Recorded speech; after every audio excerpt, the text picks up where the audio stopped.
Good afternoon, Knicks Nation. I hope you're having a good, safe, healthy, happy weekend. This is September 17th. We're now halfway through September, and this is the last week, officially, the last week of summer as we're going into the autumn season. And of course, for us, Knicks Nation, that means the return of the New York Knicks. That's right, the return of the New York Knicks. So, greetings to you. I hope again everybody's safe, everybody's healthy, everybody's happy out there. I also want to thank you all who gave me such good wishes for my dad.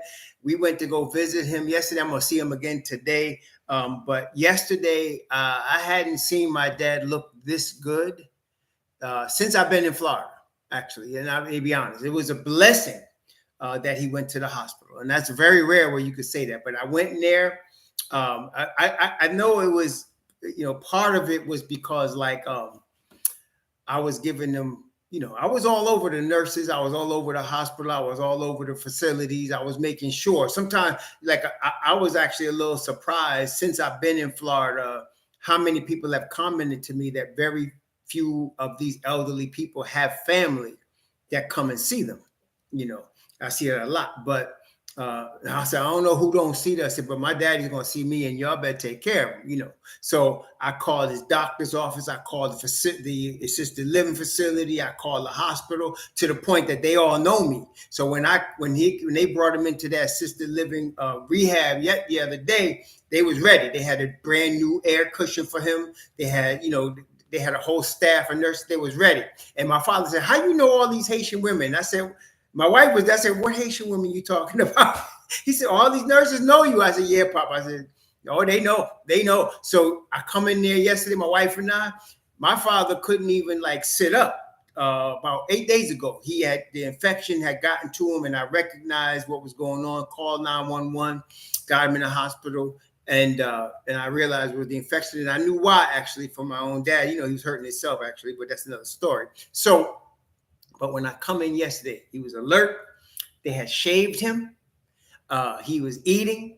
It was good. It was real good. My wife and I were both very pleased. We went to the nurses and thanked them. I don't just give them a hard time. I thank them when they're doing good, and I thank them. So I want to thank all of y'all for all your prayers and well wishes. My dad is doing good. He's going to be 83 in about a week and a half. He'll be 83 years old.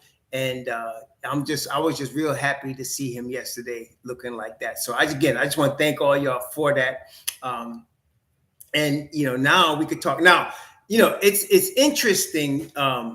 Okay, we know when the Knicks season starts, which is going to start in, I'd say 2 weeks, right? About 2 weeks, the Knicks training camp starts, which is really the start of the season. Not the first game, but training camp starts in about 2 weeks. From that time, we got the season getting ready. You got the players getting prepared. Then you got the season, which is long, 82-game season. We got a lot to talk about when we go through the season. Then you're dealing with playoffs, which we can, some of y'all, I don't understand, but some of y'all that's been long-term Knicks fans, I am very happy to be able to say playoffs in Knicks with almost complete certainty and assurance as we go into the season.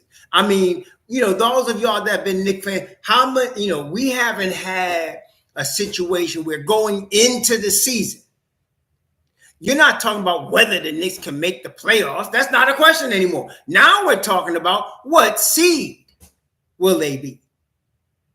It used to be like when Pat Riley was coaching, it was no question. We knew the Knicks was going to be in the playoffs. The question is, what was the seed? Could they get out of the East? Then when Riley left and you had Van Gundy again, we was talking about playoffs. We knew that was coming. We just wanted to know how. But then once you lost Van Gundy, you lost Camby, you traded away Camby, you traded away Patrick Ewing, you traded away Latrell Sprewell.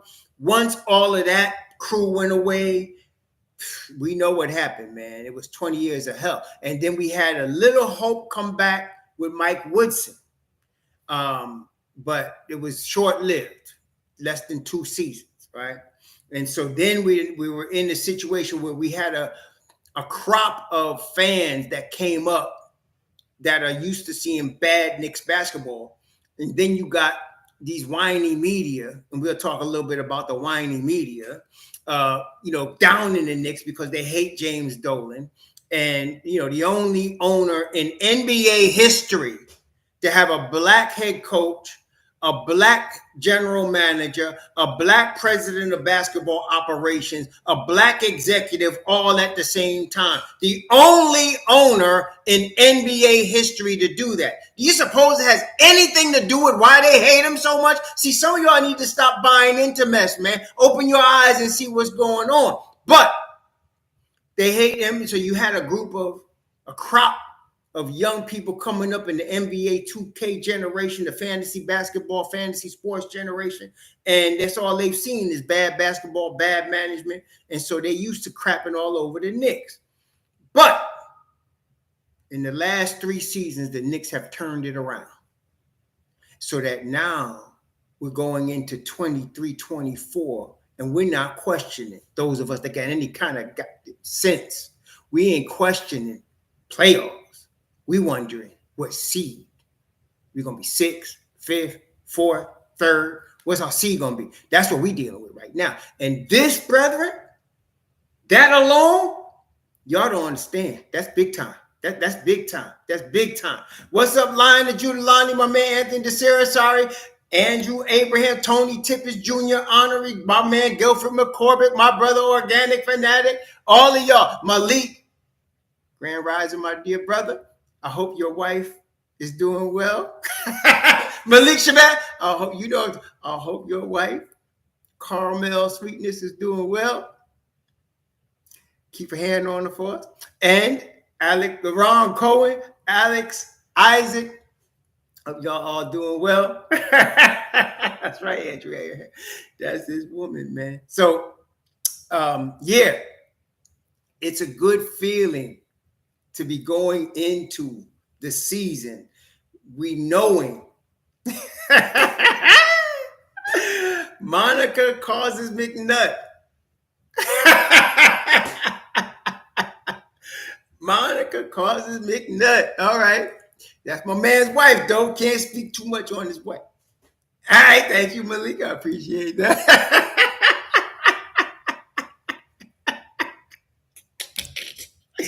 Anyway, it's good to be going into the season knowing. So we talked about the season. Then we got to talk about playoffs. When it comes time to playoffs, we're talking about playoff seeding and all that. Then, of course, you got the NBA draft. And the Knicks are always involved with something. And everybody's always anticipating something for the Knicks in the draft, even though they don't need nobody.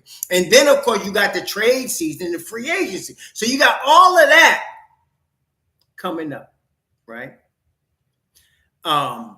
But then you get August. Now, this August, we have FIBA. And then right now, it's like, I think y'all will agree, right? If I said this is the deadest part of the Knicks' whole season, right here between August and training camp. Deadest part. So I was thinking about not doing a podcast today, to be quite honest with you. But then I thought about this. This is an opportunity to talk about a couple of topics that normally you don't have time to talk about because of everything else I mentioned, because of the season, training camp, the playoffs, the drafts, the trades, and free agency. Normally you don't have the time to talk about a couple of topics we're going to bring up. But now that it's kind of dead, it's quiet, it's part, that's right, it's right. You get time to talk about a couple of things. So I wanted to bring up these 2 main issues. But before we do, did y'all happen to catch? I don't know. I seen that fool before somewhere. He's like a well-known writer or something. This brother, y'all seen whining to Silver about getting the Knicks to be more accessible to the media. Did y'all see that? Did y'all see that whiny? I was like, can somebody give this boy a diaper, help him, do something, help him? But the honest truth is he was representing a whole bunch of media. I mean, we've heard even my man Ian Begley come out with the whiny, need a nipple in the mouth, something, because they whining about the Knicks' lack of access. Now, wait. If I said to y'all, the most criticized and maligned organization in the NBA is the New York Knicks, would I be exaggerating? Listen, tell me no. Tell me if I said the most criticized and maligned and most negative posted NBA team in the league is the New York Knicks, would I be lying? Would I be exaggerating, Knicks Nation? Right? Again, that's an understatement. I'm being conservative, right? So if that's the case, why the hell do they think the Knicks want to talk to y'all? And not only that, see, we learned early in the Don's reign that you got to listen closely to the Don, and you got to listen closely to Thibodeau. Don't listen cursorily. See, listen. If you want to know what's going on, listen closely. And see what happens, brother, is people start to trust. And see, there's the top tier to me of information coming from media in the NBA. Top tier information is of course Begley for the Knicks, Shams, right, and of course Adrian Wojnarowski. When these cats say something with a definitiveness to it, you can pretty much bank on it. These three dudes. Then you got a second tier of dudes that are half serious and half clowns. Then you got a third tier of generally younger dudes. No pun, I'm not trying to down the youth, but I'm just trying to say these NBA 2K young fools that take anything, that's the clowns. In the mid-tier, you got dudes with some experience, like Brian Winbag and what's that other dude's name? Mark Stein. You got some dudes they can get some semblance of serious, but you still got to watch them because they can be clowns too. And then below that, you got these dudes that less than 10 years media experience, get these big platforms and don't know what the hell they talking about. Not just about the Knicks, but about basketball, period. Okay? So that's the tiers the way I see them, right? Right. Isola's in that clown. He could get serious sometimes, but then there's that clown part. And generally it comes from the dole and hate. Isn't that right? It comes from the place of not trying to be serious about basketball or about the Knicks. It comes from the dole and hate. That's where it comes from. And so the dole and hate clouds their judgment about the Knicks. And they end up writing about, you can read it right there, right? You can see it, right? So what ends up, the reason I brought the clowns up, that second tier of clowns, is you get people that listen to them clowns and they're not listening to what actually the Don said, not listening to what Thibodeau said, and then they start to believe that the Knicks are being represented by the stupidness that you can't even, it's not even worth toilet paper to wipe your butt with what they writing. And you start to inculcate that as part of the Knicks organization. You understand? Y'all can't listen to that, man. Right. That's right. Berman's another one. Berman is like blockbuster. I heard Tim say he's gonna get a blockbuster. We're gonna trade 6 first-round pick. Blockbuster. Come on, man. Come on. I'm glad homie retired. He down here in Florida with me. He need to chill for me. For real. You know what I mean? You need to chill for me. I like Mark. I do. You know what I like about Berman? The boy, what's it called? The boy got thick New York skin. I mean, I think I can't deny that. The boy got thick New York skin. You can't deny that. You can talk about his mama. He ain't gonna say nothing. He gonna be right there. You could talk about his mama. He gonna still be good. He ain't gonna hurt you. Berman got thick New York skin. That's the thing I like about him. He got thick New York skin. You can't deny it. But yeah, I'm saying, he got thick New York skin. I respect that. But some of the stuff that homie right, I mean, you're it's like, daggone, bro. Daggone.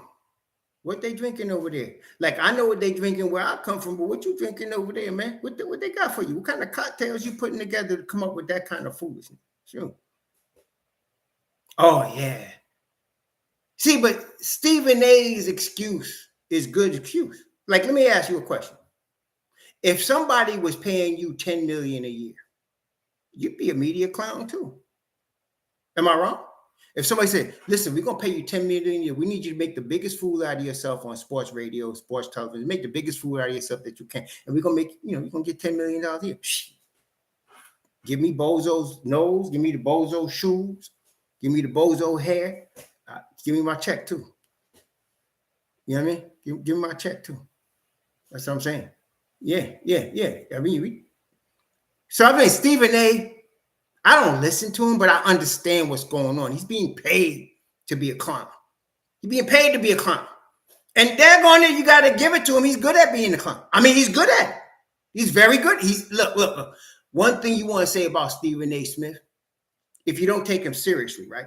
He's entertaining. Is he not entertaining? He's entertaining, okay? You can't take what he says seriously, but he's entertaining.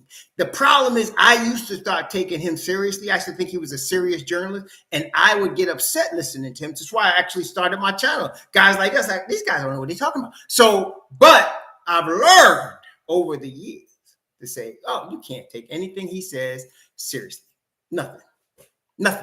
You know, Durant's getting ready to sign with the Knicks. Nothing. You got to look at what did Leon say? What did Tibbs say? What are their moves telling you? For example, let me give you all an example that y'all will understand. If Tibbs says a player is situational, is that player going to play? If they ask XYZ player and he says, oh, he's situational, what does that mean? What is that code for? That's code for that bro is being nailed to the bench and he ain't getting up. Right? When he says situational, yeah. No, it's not going to happen. Right, exactly. You'll never see the situation. That's the kind of thing you got to listen for. You got to listen for that. Or Leon says, we're going to build the right way. We're going to draft, we're going to develop, and we're going to be opportunistic. Well, what does that mean? That means exactly what he said. They're going to draft, they're going to develop, and if they see the right deal, they'll take it. But they're not going to just go after any deal. And not only that, what have you seen from Leon? Let me ask you all a question. Has Leon seriously, I mean, you could count even Evan Fournier, even Kemba Walker. Has he actually put the Knicks in a financial bind in any move that he has done? Has Leon put the Knicks in any real financial problems in any move that he's done? Has he been keeping the Knicks flexible? And even when he signs somebody, doesn't he do it with out? It's usually a team option on the back of that baby right there. So you think you can, everybody was talking about Evan Fournier signed a $78 million deal. No, he didn't. Evan Fournier got a $54 million deal. And our boy, Josh Hart, he just got a $54 million deal. Everybody's talking about, well, he got no, he didn't get no $70 million. He got a $54 million deal. Okay, that's what he got. A $54 million deal. Okay. Well, King John 1985. I'd rather not make any outrageous comments like Deuce is just going to get garbage time. I'd rather not, because I want to, if Tibbs was to use the magic words, and these are the magic words I just said, he said, if they said, what about Deuce McBride? He's situational. Well, then King John 1985, you are absolutely correct. That means he will never play. Okay. He's situational. That's the death knell for any player on a Tibbs roster. If he doesn't use that term, that cat's going to play. Okay, I don't know how. I don't know what the rotation is going to be outside of the 9-man that we know, but that cat's going to play. Okay, that cat's going to play. So I don't want to make any definitive judgments about my boy Deuce until we see it. I try not to be stupid on my definitive judgments, because you look back and you'll be looking dumb. Like people that claimed last year the Knicks wasn't going to win more than 17 games. You know, there were people saying that. I mean, big mouth people. Knicks ain't making the playoffs. Knicks not even making the play-in. This was last year. Some of y'all remember. In fact, it was some of y'all. Then, of course, they changed their mind. I never said that. I always knew they're going to make the playoffs. No, you didn't. Bunch of y'all. Now, they ain't gonna even, they might get 10th place. The Knicks have improved, but everybody has improved more. You remember that stupidness from last year? You remember that? Huh? That idiocy? The Knicks have improved, but everybody's improved more. Only because why, clowns like the Ringer said it. So I guess it must be true, right? Clowns like the Ringer said it because it must be true. Come on now. And then later they sound stupid. And they'll they'll come up, well, the Knicks are surprising the NBA. No, they're surprising y'all because y'all didn't know what's going on. Okay. Yeah. So we'll see. Yeah, exactly. See, organic. See, and it's the same thing every year. So that's the whiny. How come we don't get access, man?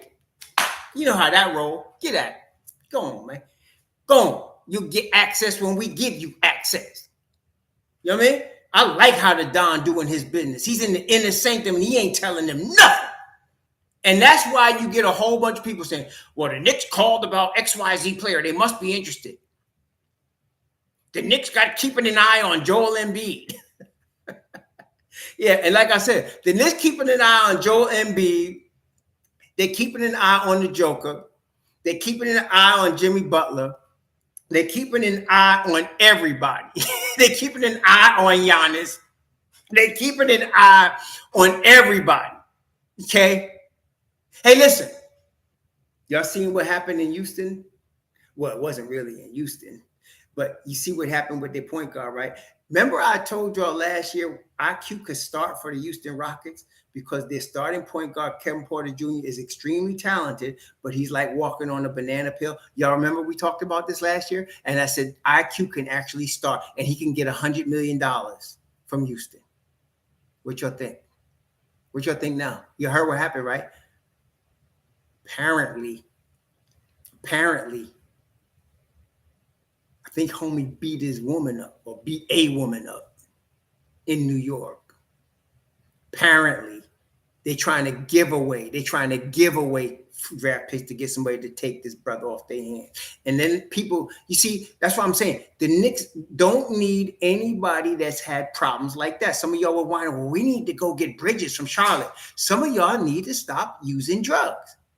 You don't get no wife beater. I hope he does clean his act up. I hope he gets $100 million. Not from the Knicks.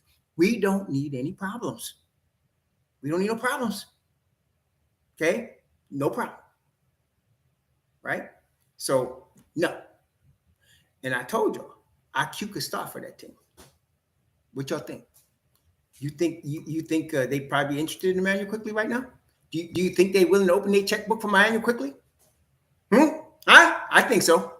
I think Houston would love to have Emmanuel Quickly. You telling me Dylan Brooks, Emmanuel Quickly? What? Please. Fred VanVleet too. Hey, I'll take IQ. But anyway, I'm telling y'all, watch out, because let me ask y'all this question. Here's a question. Are y'all ready? You ready? Let's say, just throwing this out there, not saying it's going to happen. I'm not saying it's going to happen. I'm asking y'all, would y'all do this? Would you take, what's that boy's name? Would you take the boy, oh God. No. Hold on. Let me get this. I want to make sure I get this right. Hold on. Would you take, I'm going to tell you right now.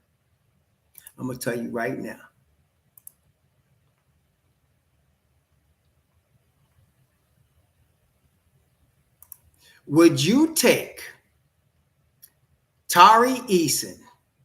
Yeah, here. Would you take Tari Eason and 2 number 1 picks for Emmanuel Quickly? Would you take Tari Eason and 2 number 1s for Emmanuel Quickly? Would you do that? You'd have to have a third team involved because we're not taking Porter, right? All right, so it's poll time. Yeah, I think you're right. It's poll time. Let's do a poll. Let's do a poll.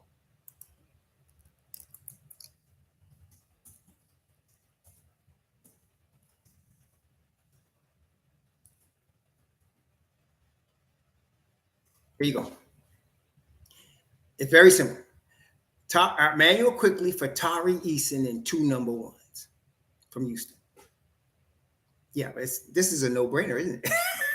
And not only that, IQ, I know they got Fred VanVleet. I ain't worried about him. IQ would be the man. And then you'd have IQ, and you might start them together. I have IQ, and then you bring Tari Eason right there on Mob Deep, right there. You put him right in, boom, right there in that same spot. Exactly, right? That would be a no-brainer. And yet, I'm telling you, something like that might be available. If not this season, next summer, something like that might be available. See what I'm saying? Something like that might be available. What's up, Donnell 140th Street? Something like that might be out there next summer. I wouldn't be surprised. Okay, especially if they sign IQ this October and he's locked into a deal for next year. July 1st comes around, the poison pill is gone. Okay, July 1st comes around, poison pill is gone. You could get something like that done. You could get something like that done. Tari's about 24, I think. Let me just make sure I'll tell you. Tari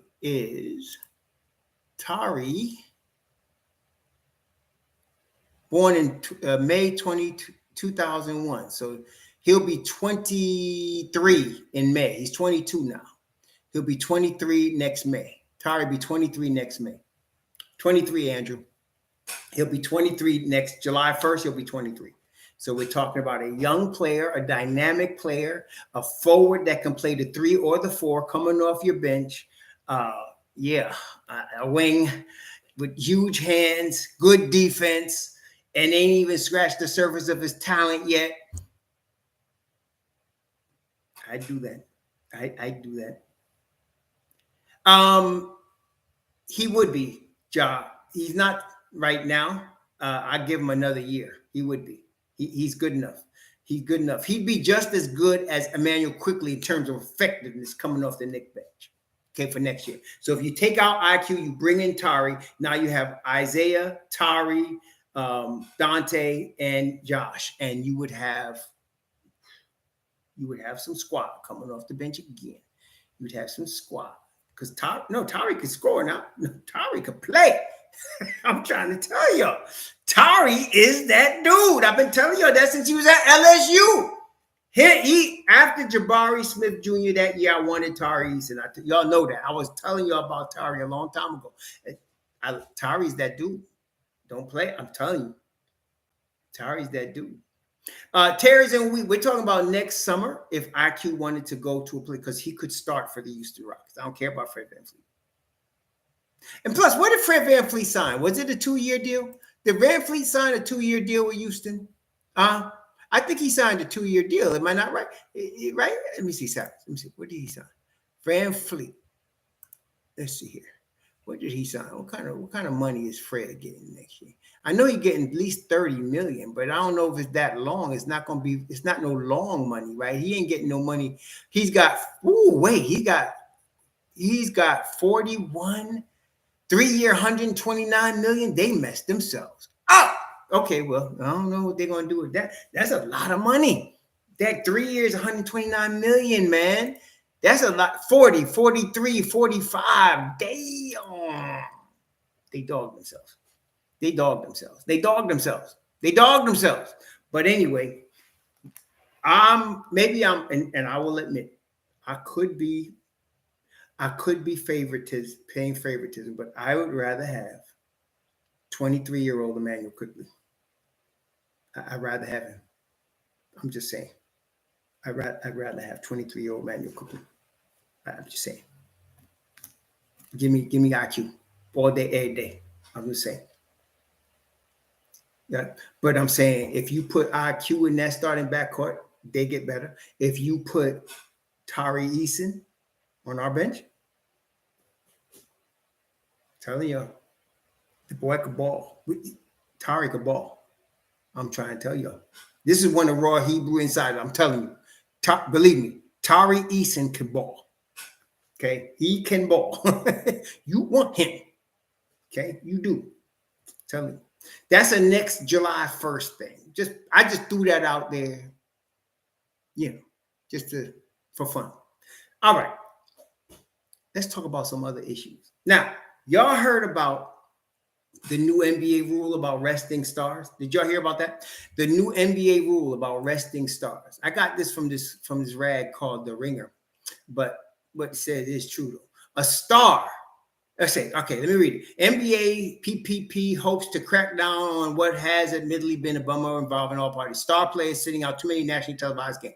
To do that, the league first had to define what a star is. A star is a player who has been an all-star or all-NBA any of the previous 3 seasons. Teams will not be able to rest multiple stars in the same game and won't be allowed to rest their stars solely on road games either, where many fans bases will only have one opportunity to watch the visiting star player. Players who are healthy and resting will be required to sit with the team and be visible to fans. And then there's fines involved that go over $1 million if you do it too many times per incident. So, yeah. Now, let's talk about the New York Knicks. You see, Brett, I only look at these rules as it pertains to my squad. I don't care how it affects the Detroit Pistons. I don't care how it affects the Minnesota Timberwolves. I'm talking about the Knicks. Now, let's talk about the Knicks. Kevin Middleton started me off very well. Kevin Middleton, thank you. The Knicks don't have any stars, number one.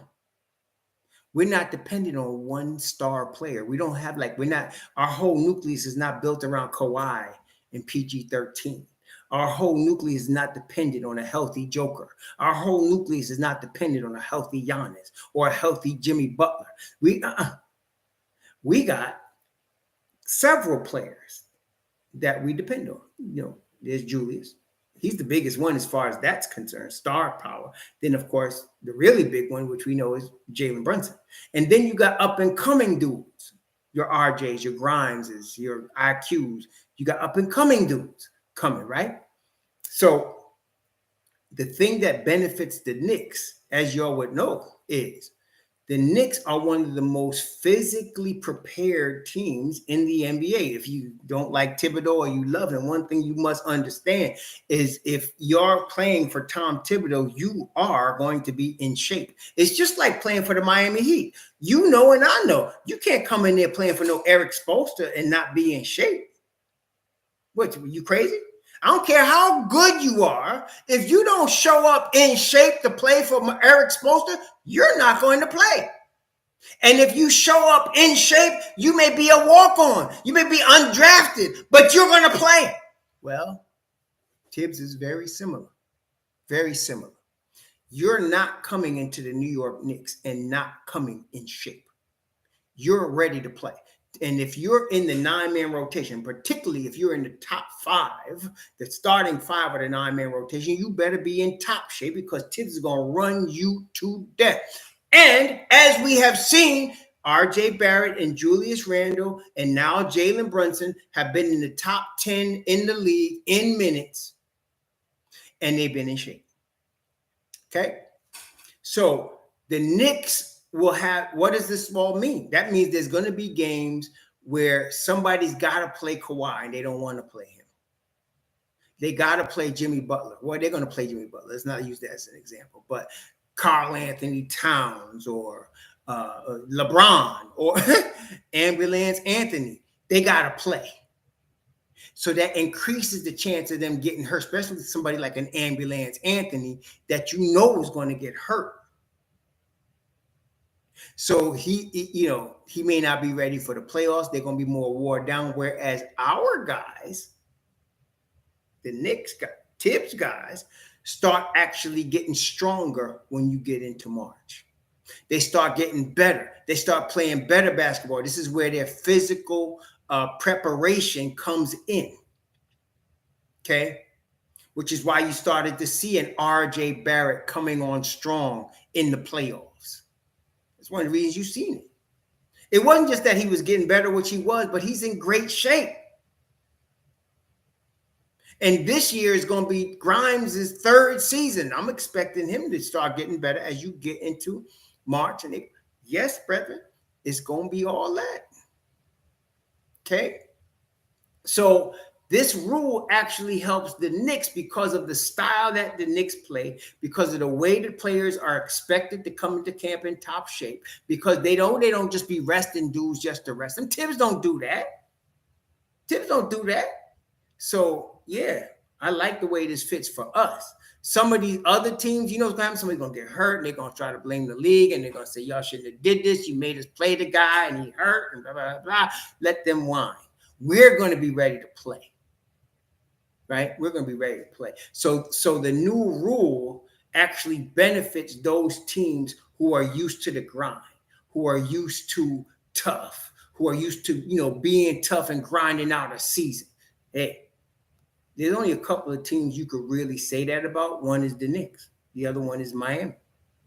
That will grind out a season. Boston is right there too with with Brown and Tatum. They're right there too. But you know what? They lose a little bit of grind, and they sent that little bit of grind, an important piece of their grind, they sent to Memphis, and they get back some more injury prone, some rest type dude in KP. And they already got rest type dude in Langford, whatever the name. Not Langford. Y'all know what I'm talking about. That dude that the sixth man of the year that shouldn't have been. What's that dude's name? What's that dude's name? Sixth man of the year, and it should have been IQ. They gave it to this dude. They shouldn't do that. What's that guy's name? Y'all know what I'm talking about. What's the guy's name? Let me see. I don't know. I'll tell you right now. Let me tell you this knucklehead's name. What's this guy's name? What's this dude's name? Brogdon. Yeah, that's what I'm talking about. Brogdon, right? Brogdon.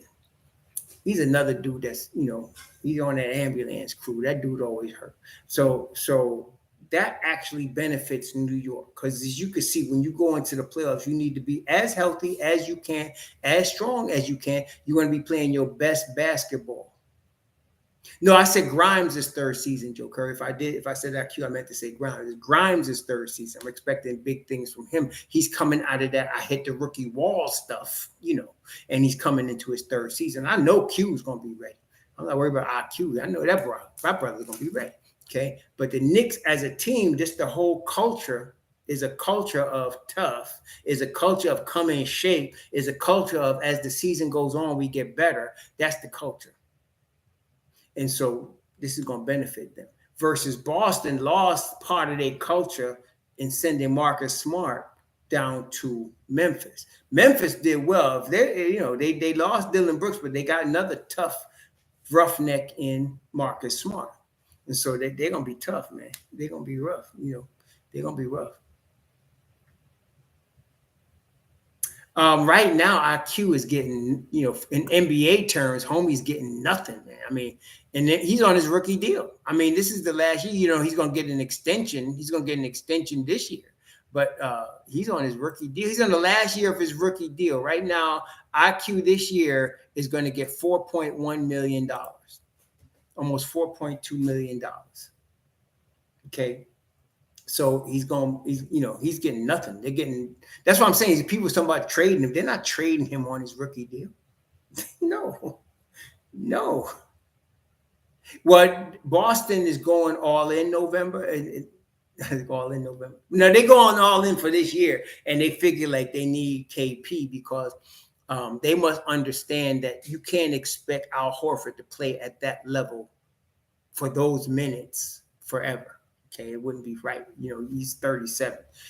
So they figure they're going to bring in a highly skilled all-star level player in the KP, which, I kind of understand it. I wanted him myself. But, he's got his weaknesses, and we know his biggest weakness is his health, right? His longevity, his availability. That's his biggest weakness. So the Knicks, I think, got an advantage here.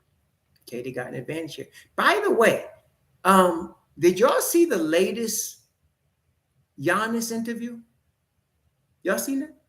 The latest Giannis interview? I have to say, if Milwaukee don't advance this year, there is definitely a chance that Giannis might be available next summer. Not now, but next summer. There is definitely a chance he might be available.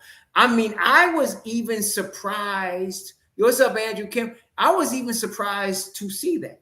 I was even surprised to see that. I was surprised. I really was, because they won a chip, Defensive Player of the Year, two-time MVP, right? Isn't he two-time MVP?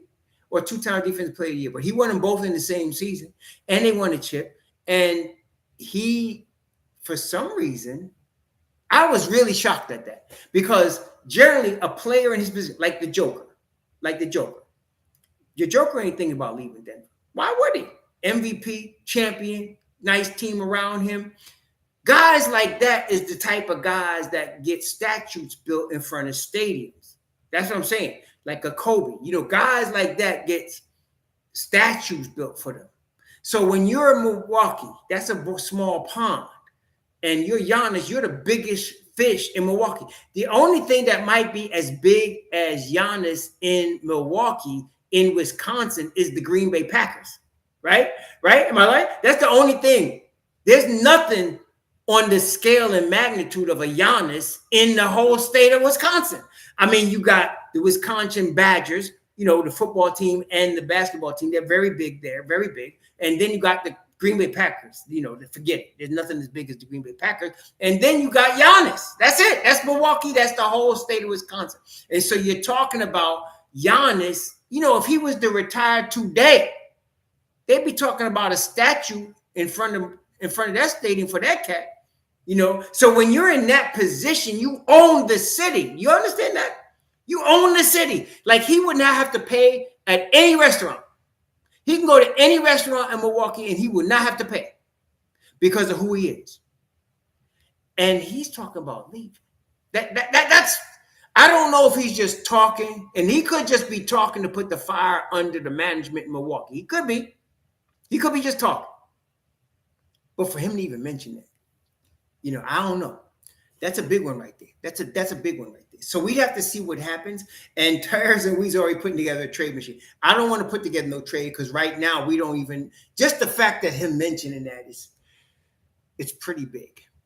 Yeah, he's put that. I agree with you, Andrew. It makes no sense. He got to be just putting pressure on Milwaukee. I cannot see him leaving there. I mean, realistically, like I said, he's in the position where he would get a stat. How many players would get a statue built for them in front of the stadium where they sit? I mean, you understand that? That's big time. Keith Blocker, thanks for the $5 billion. Giannis is going to leave Milwaukee. He's going to look at the Knicks. Yeah. No, look. This is one of the benefits of the new culture, Keith. Thank you for the $5 that Keith is mentioning. The Knicks are a team now that any superstar is going to have a serious look at the Knicks. That's where you're at right now. The Knicks are in a situation where any contender, any person that's a serious top 5 player in the NBA is going to take a serious look at the New York Knicks. Okay? Because of where we are right now. Draft picks, talent, young talent. They're going to take a serious look at the Knicks. Okay? So if Giannis was to leave, New York is a legitimate threat. There's no doubt. I just have still, my common sense, my gut, my nuts is telling me he would not do that because he owns Milwaukee. That's what I'm saying. And he would still be in his prime. That's what I'm saying. It doesn't make any sense to me, but it could happen. I mean, Abraham, you saw that interview. Most players of Giannis's stature take pride in staying with the team that drafted him. Most players do. Okay. The only guy that I've seen that was in his prime and left the team that drafted him in his hometown was LeBron. Did y'all see anybody else do it? I haven't seen a guy leave his hometown in his prime. LeBron did it. That's it. And he did it to join Miami for 3 seasons, right? Was it 3 seasons? And then he came back to Cleveland. But I just have trouble really believing that Giannis would do that. I know he mentioned it. He did say it. I can't deny. I can't say he didn't say it because it's not like we got it from, Mark Stein or Mark Berman. He said it. Y'all catch me? He said it. Hey, what's up, Romania? He said it himself. So dang. But see, I don't want to start getting all happy. I don't want to start having no wet dreams about it. I want to make sure, homie, if we get to July 1st and he says I'm a free agent, oh my God, that will be something else, y'all. That will be something else. And let me tell you something. The Don is greatly respected in the NBA. See, some of y'all was whining about why didn't we get more for Obi? It's for situations like this when the Don does a player a solid, and everybody in the NBA sees it. He's not. That's what. Sometimes you got a thing in business on your thing called goodwill. Maybe y'all didn't hear about that. There's assets. There's liabilities, and then there's this thing called goodwill. You can't really quantify it, but it's valuable. That's how somebody feels about your organization. Okay? So under the Don, the Knicks are very well respected. And somebody like Giannis would really, Embiid, that's the only reason Embiid talking about coming to New York. He respects the Don. They know the Don going to do right by him. And he's trying to win the championship the right way. That's important, man. Look, I can't deny it. Giannis said it himself. He will look otherwise. He will look. The last time the Knicks were in this type of situation, honestly, was when Ewing was in his prime. And they had Mark Jackson. And they had, who was the coach? It was before Riley. And they had Mark Jackson. He had become rookie of the year like in 85, 86, something like that, 88, I can't remember. And then you had a situation there. And you could have built something on that, but they messed up. The management wasn't tight. Scotty Sterling was an idiot. The management wasn't tight. Scotty Sterling was an idiot. Okay, period, end of story. And so you didn't have a tight management team, and they didn't take advantage of what they had right there. You had a Rod Strickland come. You had a Patrick Ewing. You could have traded for a nice small forward, somebody to go with them, but they didn't catch it right. You understand? That was the last time we had this type of opportunity. The last trade they made that was of this magnitude was getting Earl the Pearl. When they got Earl the Pearl, that was like, what? How did you get Earl the Pearl? They got Earl the Pearl. That was like, oh my gosh. Keep blocking. Respect goes a long way. That's why players respect it. Exactly. And they know he's doing the right thing. When y'all talked about, well, why didn't he get more? He should have got more. We got ripped off for Obi. No, he didn't. That's called goodwill. Obi needed to start. He hooked Obi up. He wasn't worried about so much what he was getting back. He got back what he could. It was the goodwill. Players see that. Okay? It was the goodwill. Well, I hear you, Curry, but the problem I have, and I agree, Latrell was huge. That Latrell, and that was the same time they bought Camby. But we won a championship when they got Earl and Pearl. That's all I'm saying. We won a championship. And see, and I'm saying to you, if we get Giannis, let me ask you, Curry, I think you'll agree with me if I say, Curry, if we get Giannis, is the Knicks a championship contender? If we get Giannis, right? Are they championship contenders? Right? All right. So are they a threat to go all the way if they get Giannis? Yeah, right. See? Right. That's what I'm saying. So Latrell, yes, Latrell, Marcus, that was a big deal. And they went to the finals. They did. They went to the finals. But Earl of Pearl got them the ring. So they get Earl of Pearl, boom, they get another ring. Boom. That was crazy, man. Yeah, that was crazy. They got another ring. Okay. They got another ring. And so that's what I'm talking about. That would be if they get a Giannis in his prime, that's the biggest trade they would have made. I don't really, hey, Michael Drake, I don't really, I'm not trying to diminish the Latrell. That was a great trade.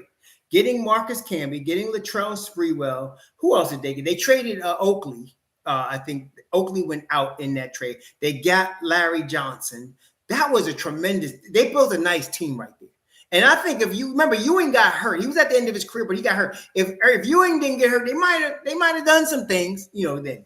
Starks went out to Golden State that trade. That's right. Starks went out. That's right, Rich. Starks went out. Oakland out, which I hated to see, but to get Marcus Camby and to get Latrell Sprewell in their prime, that was a tremendous trade. I mean, so Curry ain't wrong. That was a tremendous trade. And they did go to the finals that year. And they were contenders during that time. They were. Okay. He was Marcus only won Defensive Player of the Year once, and he won it with Denver. That was the only time he won it. He led the league in blocks a number of times. Maybe you confusing that, Abraham. He led the league in blocks like 3 times. But Defensive Player of the Year, he was Defensive Player of the Year in Denver, and that was only once. And he never made an All-Star team. But the blocks, he was a tremendous shot blocker defender. Yeah, no, it's okay. He was a tremendous shot blocker defender. When Marcus played for the Knicks, typically they would limit teams to 1 shot. That's all you got, 1 shot, and the Knicks got the rebound.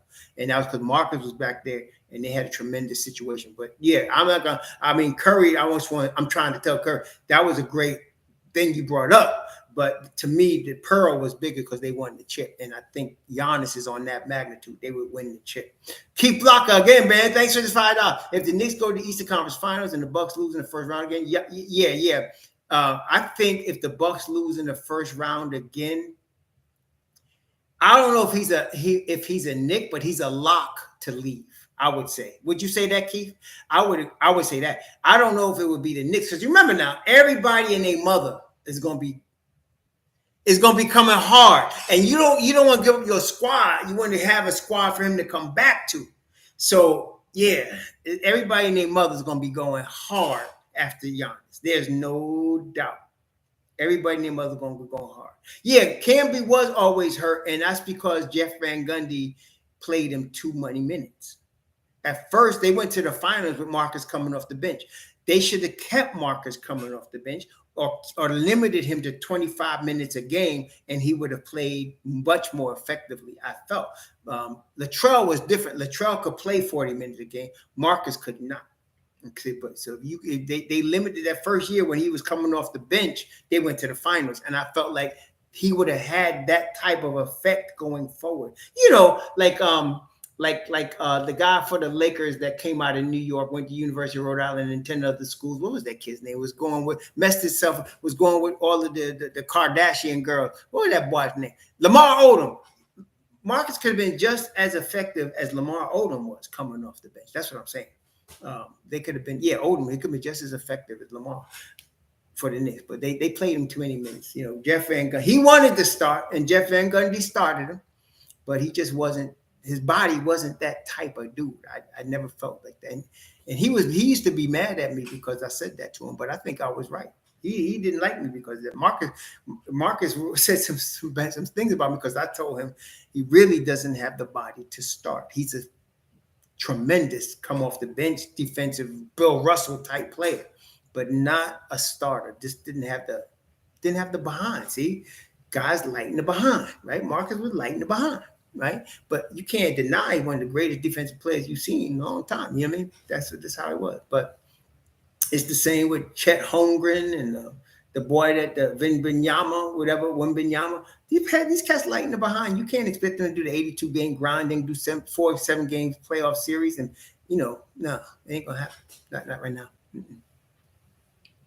Yeah, not right now.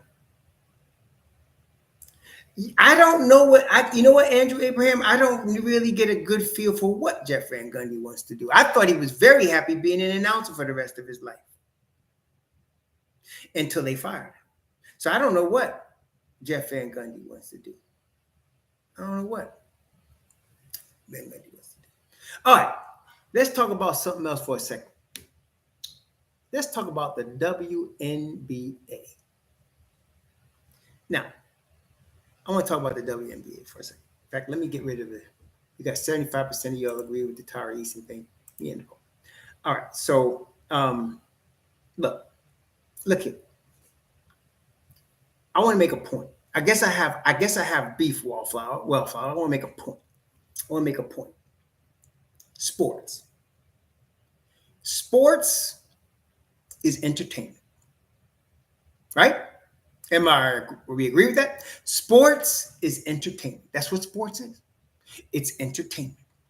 Now, It's always been entertainment, and it's always been important in the American public. Am I correct? Like, in other words, even when they hated black people and they would lynch us in a second, they would pay millions of dollars to watch Jack Johnson beat some white dudes behind who they thought was going to beat him, right? Because sports is entertainment.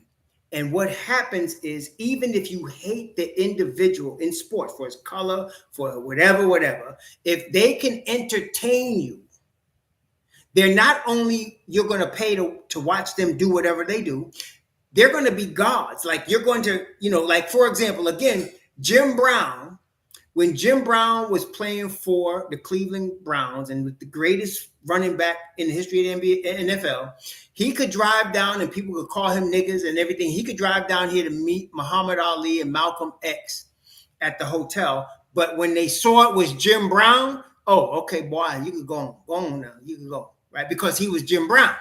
If it was just anybody else, there would have been a problem. He may not have made it. But he could drive all the way from Cleveland, all the way down in his convertible to Miami, get stopped, and they kept letting him go because it was Jim Brown, right? So in the United States of America, sports is not only it's entertainment, it's big time, okay? Now, any product that you're trying to sell, you got to have a market for that product. Is that correct, y'all? So if I'm selling widgets, I got to have a market of people willing to buy widgets. And they're going to pay whatever they feel the widget is worth. Are y'all with me so far? They're going to pay whatever they feel the widget is worth. Okay? Keep blocking. Thanks for the reason why the WNBA has problems. They don't know how to market the league and attract international players. We're going to talk about that. People will pay what the widget is worth. Whatever it is. They don't discriminate. As a matter of fact, when you did see discrimination in sports, for example, you had Major League Baseball and you had the Negro Leagues. And the baseball product was tremendous. It was the number one pastime in America, but they knew they could make more money if they let more players in that were black players, not because they was black, but because you're bringing more talent into the league. So you bring in a Jackie Robinson, you bring in the Campanelli. You start to bring in Willie Mays, Hank Aaron, and you start to bring in Satchel Paige past his prime. You start to bring in these players, and now you're making even more money because you're bringing in talent. So politics, when you try to bring politics in sports, it doesn't work out very well. It's terrible. It ruins the entertainment. Do you all agree with me? So the politics ruin. Like, for example, I mean, honestly, in 1964, if Cassius Clay would have said before Sonny Liston, if he'd have said, I'm going to be Muhammad Ali, do y'all really think he would have got a chance to fight against Sonny Liston? Do y'all think he would have had the opportunity to fight for the championship? He just said before he fought, I'm Muhammad Ali, I'm not Cassius Clay. I'm joining the Nation of Islam. He would have never been able to fight. He would never been able to fight for the chip. He never would have been able to fight for the championship. Okay, so he fights for the championship. He wins the belt. Then he says, my name is Muhammad Ali. So now they can't help, because now the whole world and the nation, the United States, are hungry to see more of this kid fight. So they don't care what his name is anymore. They don't care who he's, because he had already showed he beat Sonny Liston at that time. That was the greatest upset in the history of boxing when he beat Sonny Liston in 1964. Okay, greatest upset in the history of boxing at that time. So that's when he went and he didn't say it beforehand. He said after. And even after he said it, they took away his prime. Even after, they took away his prime. They took away at least 2 years of his prime. For a boxer, that's huge. Who knows what he would have been like. When he beat George Foreman 10 years later, he was way past his prime. Way past his prime. When he lost to Frazier, he was coming off of 2 years of ring rust. Who knows what he would have been like if you'd have let him fight when he's 26, 25, 26, 27. You might have seen stuff you ain't seen before or since. So even they still blackball him. So you don't want politics to come in sports because it ruins everything. It ruins careers. It ruins the product, right? So let's talk about the WNBA. Let's talk about WNBA. The WNBA, I'm reading from, I put the article in the subscription box. I got the website in there. It's called Sports Lulu or some mess. I asked the question, what is the WNBA's profit margin? What is the WNBA's profit margin? I want to know if they're making money. And it said here, the WNBA profit margin is expected to be none since the league has never turned a profit. The league is actually losing an estimated $10 million annually. The proper running of the league costs more than the revenues they generate. It costs somewhere between $70 million as expenses and $60 million of revenue. Now, they got a couple of dudes that are investing money in them to make it look, they're going to invest enough so that they're getting revenues of 200 million next year. They're expecting 200 million because these billionaires are putting money in there. For example, the NBA earns in revenue about 10 billion a year. That's after expenses. The NBA earns $10 billion a year. That's after expenses. They bring in, I think, something like 100 billion a year. Some crazy money. Okay. That's the NBA. Now, what the league has been trying to do, if you've noticed, they use the NBA stars. They even putting them on television commercials. They're trying to put WNBA people next to NBA people to try to generate interest in the league. Have y'all noticed that? They're trying to bring you get the biggest players in the WNBA, and they're sitting next to LeBron or sitting next to Stephen Curry or sitting next to Chris Paul in a commercial, trying to drum up interest in the WNBA, but they're losing $10 million a year. What does that tell you? Without being prejudiced, without being discriminatory, it's telling you that the product is not interesting enough to the market. The product is not selling enough. Look, let me ask you a question. Any of y'all in this room right here, let me ask y'all this question. If they took you, okay, let's say you were running a business. I don't care what you're selling. Let's say you were selling shoes. You're selling shoes, okay? Just regular dress shoes. You're selling dress shoes, okay? And they put you in commercials next to Stephen Curry. And you could talk about your shoes. You're with Stephen Curry. They put you in a commercial next to LeBron James. And you could talk about your shoes. They put you in commercials next to Chris Paul. And you could talk about your shoes. Then they do commercials without you having to pay about your shoes. During NBA games, during the NBA playoffs, would you make money on your shoes? Question. You think you'd make some money on your shoes? Would you? You're selling shoes. I just use shoes. It could be anything, right? I use shoes. You can sell toothbrushes. But I say you selling shoes, and they're putting you in commercials with LeBron James, Stephen Curry, Chris Paul. They're putting your commercials about your shoes up during NBA playoff games. Would you make money? Of course you would. You would make money. I don't care what you're selling. So they got these women coming with all of these cats. Everything I just said they're doing for the WNBA, and they're losing $10 million a year. What does that tell you? So why are they doing it? It's for political reasons, because they're trying to say, well, men are equal to women, and we should all be fair. This is sports. It's entertainment. It's this is not a popularity contest in terms of we just want to help you because you're a woman. You got to bring a product that we want to see. Now, myself, everything I just told you is facts. I didn't give you my opinion. They're losing money. That's a fact.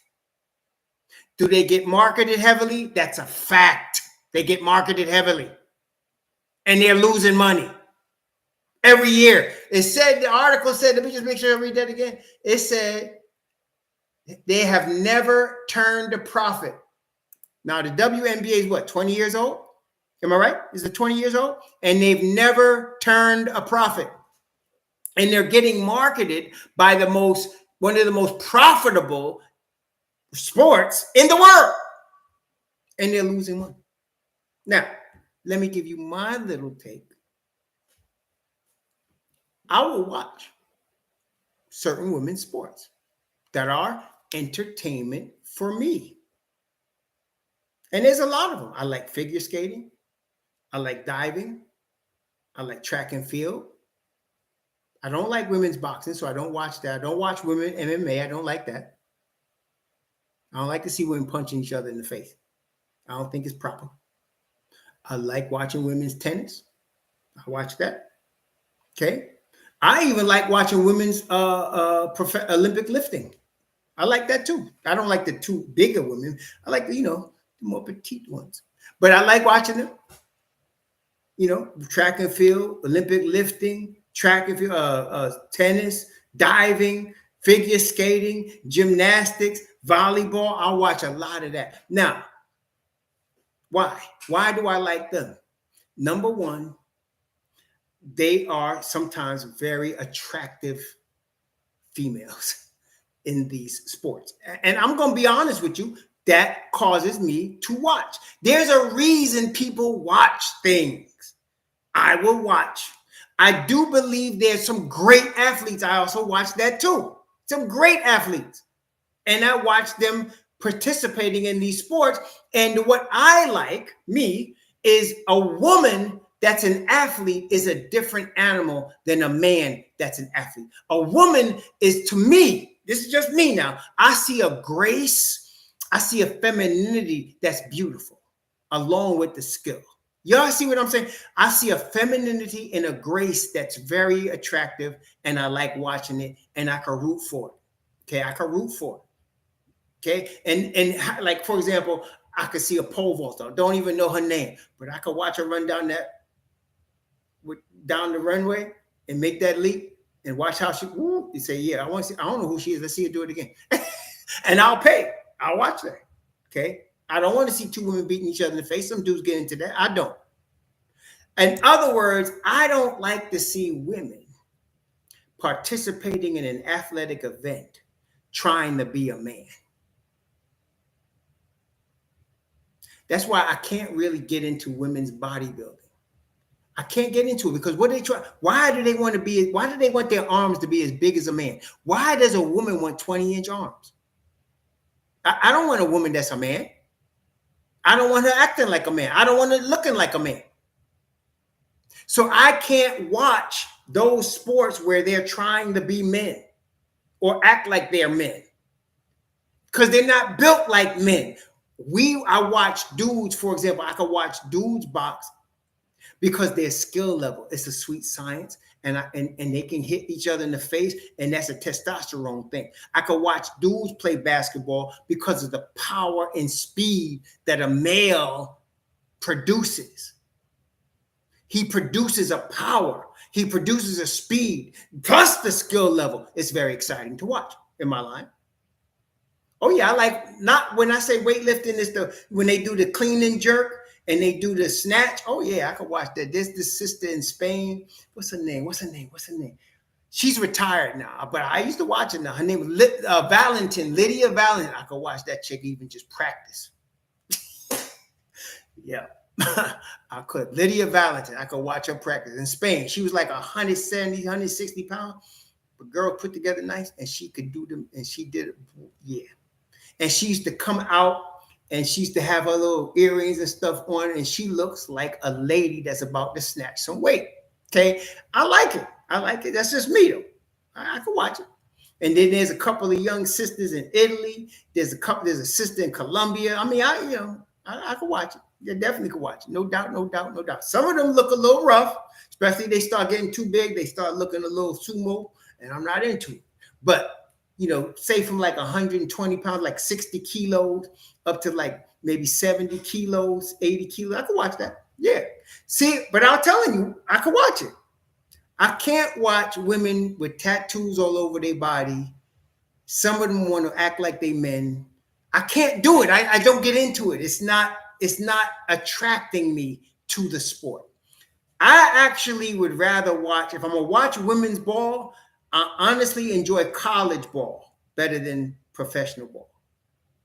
Some of something about the college game is a little purer. It's a little bit, it's still not the skill level of the men, but I like the college game. Like there was this babe at UConn, I forgot her name. Little blonde head, skinny babe. She came from Minnesota. When she was in high school and she played ball in college, I like watching her play. She hurt herself, but when they get to the league, it's like, what are you trying to look like? Like, like this Brittany Griner. Like what? No, I'm not watching you. I don't want to see you. That's not. And there's two different ones. It's not because she's big. There was this other chick, Leslie something. She played for the LA Sparks. I could watch her. Leslie looked like a lady trying to play basketball, and I liked watching. And she was tall too. I forgot her name. Leslie something. Yeah, I could watch that. And then there was even a girl that was alphabet Lisa Leslie. I could watch her. Oh, for real. Even some, like there was some that was alphabet soup, but when you watch them play, they didn't look like alphabet soup. What was that chick? She used to play for Houston, man. She won several championships. And she was a bad girl. And I could watch her play because the way she played, she looked like a girl that just got her nails done and she was about to do you up on the court. I like that. Okay. And then there's, of course, my man Cooper's sister. Y'all know who I'm talking about. Cooper's sister. You know what I'm talking about. Cooper's sister. Cheryl Swoops. Yeah, I'm talking about Cheryl Swoops. There was Cooper's sister. Well, Cooper, Cooper, the dude that went to Atlanta, came out of Auburn. He got a sister. I think her name is Leslie Cooper. Yeah, Cooper. Yeah, I could watch her.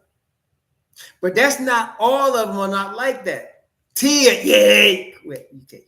Tia, you know what I'm talking about, right? I mean, you know what I'm talking about, right? I could watch Miss Cooper play. I could watch Miss Cooper do a lot of things.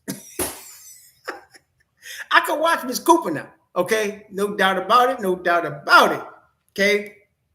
But that's a rarity. These ones that running around trying to look like dudes, and I don't even know most of their names. You know what? It's like when they catch my eye, I'll know their name. Like I knew Lisa Leslie's name. I knew Tia Cooper's name. Why? Because they caught my eye. If you don't catch my eye, I may not know who you are. Okay? You got to catch my eye. The same thing with any sport. If somebody there's this young sister from Brazil, jump on the platform diving. Yeah. Whenever she's out there, I want to see it. I want to see her do some stuff. That's what I'm saying. You catch my eye, I'll know your name. But look, isn't that sports in general though? Like if a player in a sport, if an athlete participates in the sport and they catch your eye, don't you find out their name? Don't you find out their name? An athlete catches your eye and they're in a sport. You want to see them. That's what sports is about. It's entertainment. So now, for whatever reason, they're entertaining you and you want to see what their name is. Okay? I want to know what their name is. You understand? That's what entertainment in sports is about. Okay? It's marketing of, and especially like nowadays, they create stars, out of people. They make stars out of the athletes, so your track and field, they're looking at people that are stars, that are really stars. Like, y'all know who Sha'Carri Richardson is? Do you know who Sha'Carri Richardson is? If I say Sha'Carri Richardson, you know who that is? Do you know who that is? If I say, who is Sha'Carri Richardson? Do you know who that is? Okay, do you know who it is? Yes, you know who it is. You know who Sha'Carri Richardson is. Okay, that's what I'm saying. Because why? Because when she get out there and run that 100, you want to see her. I don't care what else she's doing. When she runs that 100 meters, you want to see her. I want to see her. I want to see her. Come on, Sha'Carri, get on them starting blocks. I want to see you do your thing. Okay, do your thing. That's what I'm saying. You know what I mean? So that's what I'm talking about. There's people out there, and you'll know who they are. That's what I'm saying. So that's sports.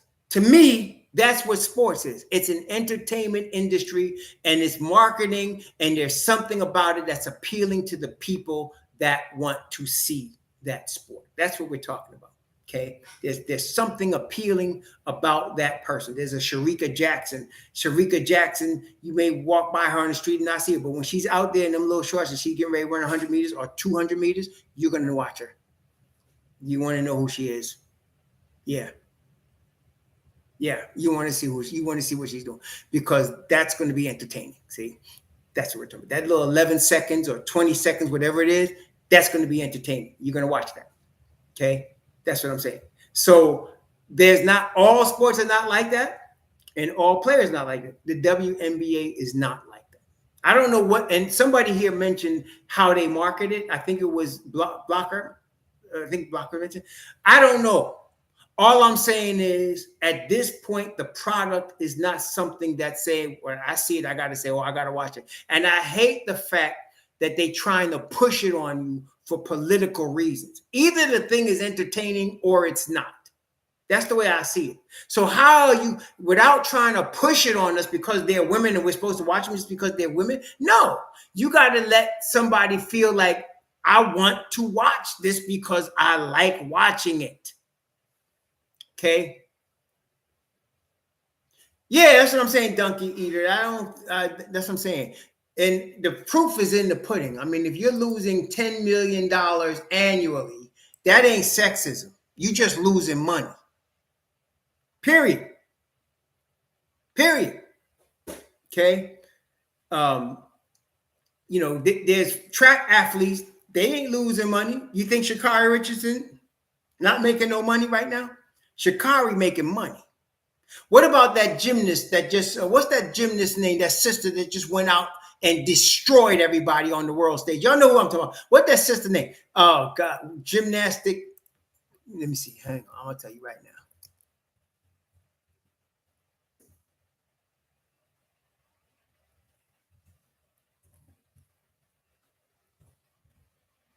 Simone Biles.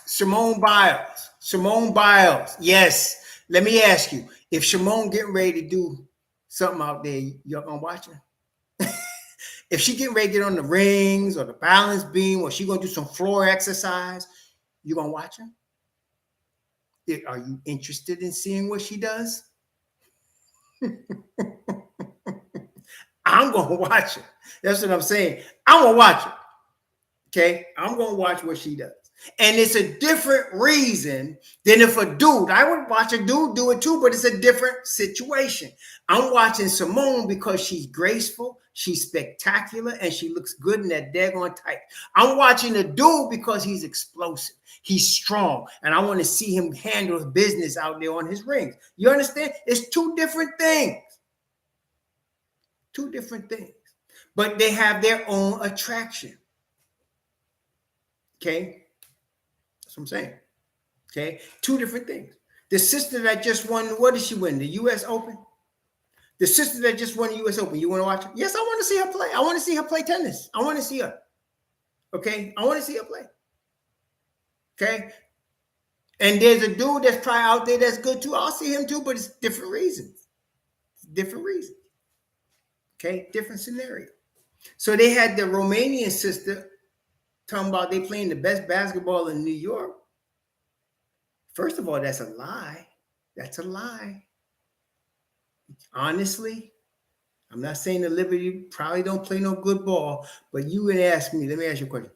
You would probably go down to West 4th Street on a Saturday or Sunday, and they're probably playing some ball down there.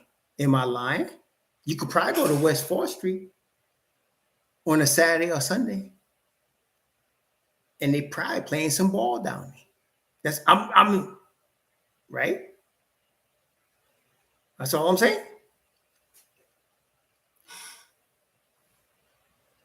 I can't. Tars and weed. I tried. I'm not speaking to you from something I haven't looked at. I've looked at WNBA games, and it just doesn't appeal to me. It just doesn't. It just doesn't. Like somebody said they don't get into women's gymnastics. Who is it? Tony Tippins? Okay. Everybody has their thing. But I think by the fact that we're seeing, the fact is they're losing $10 million a year, people aren't watching. I think, right? I like women's soccer most of the time. It depends. It depends. Depends on the team. Sometimes. Oh, it's not anymore. It used to be, Joe Curry. I ain't been there in a minute. Where is it at now, Joe Curry? It used to be. West Fourth used to be the joint. Where's it now? I wouldn't say. Is it the Rucker? The Rucker is more like entertainment, but it's not serious. Is it the Rucker? Okay. The Rucker used to be serious ball. Now you used to have to be able to ball play at the Rucker. Okay. Gaucho, yeah, right. Okay, I got you. Okay, I hate you. All right, so but that's my point.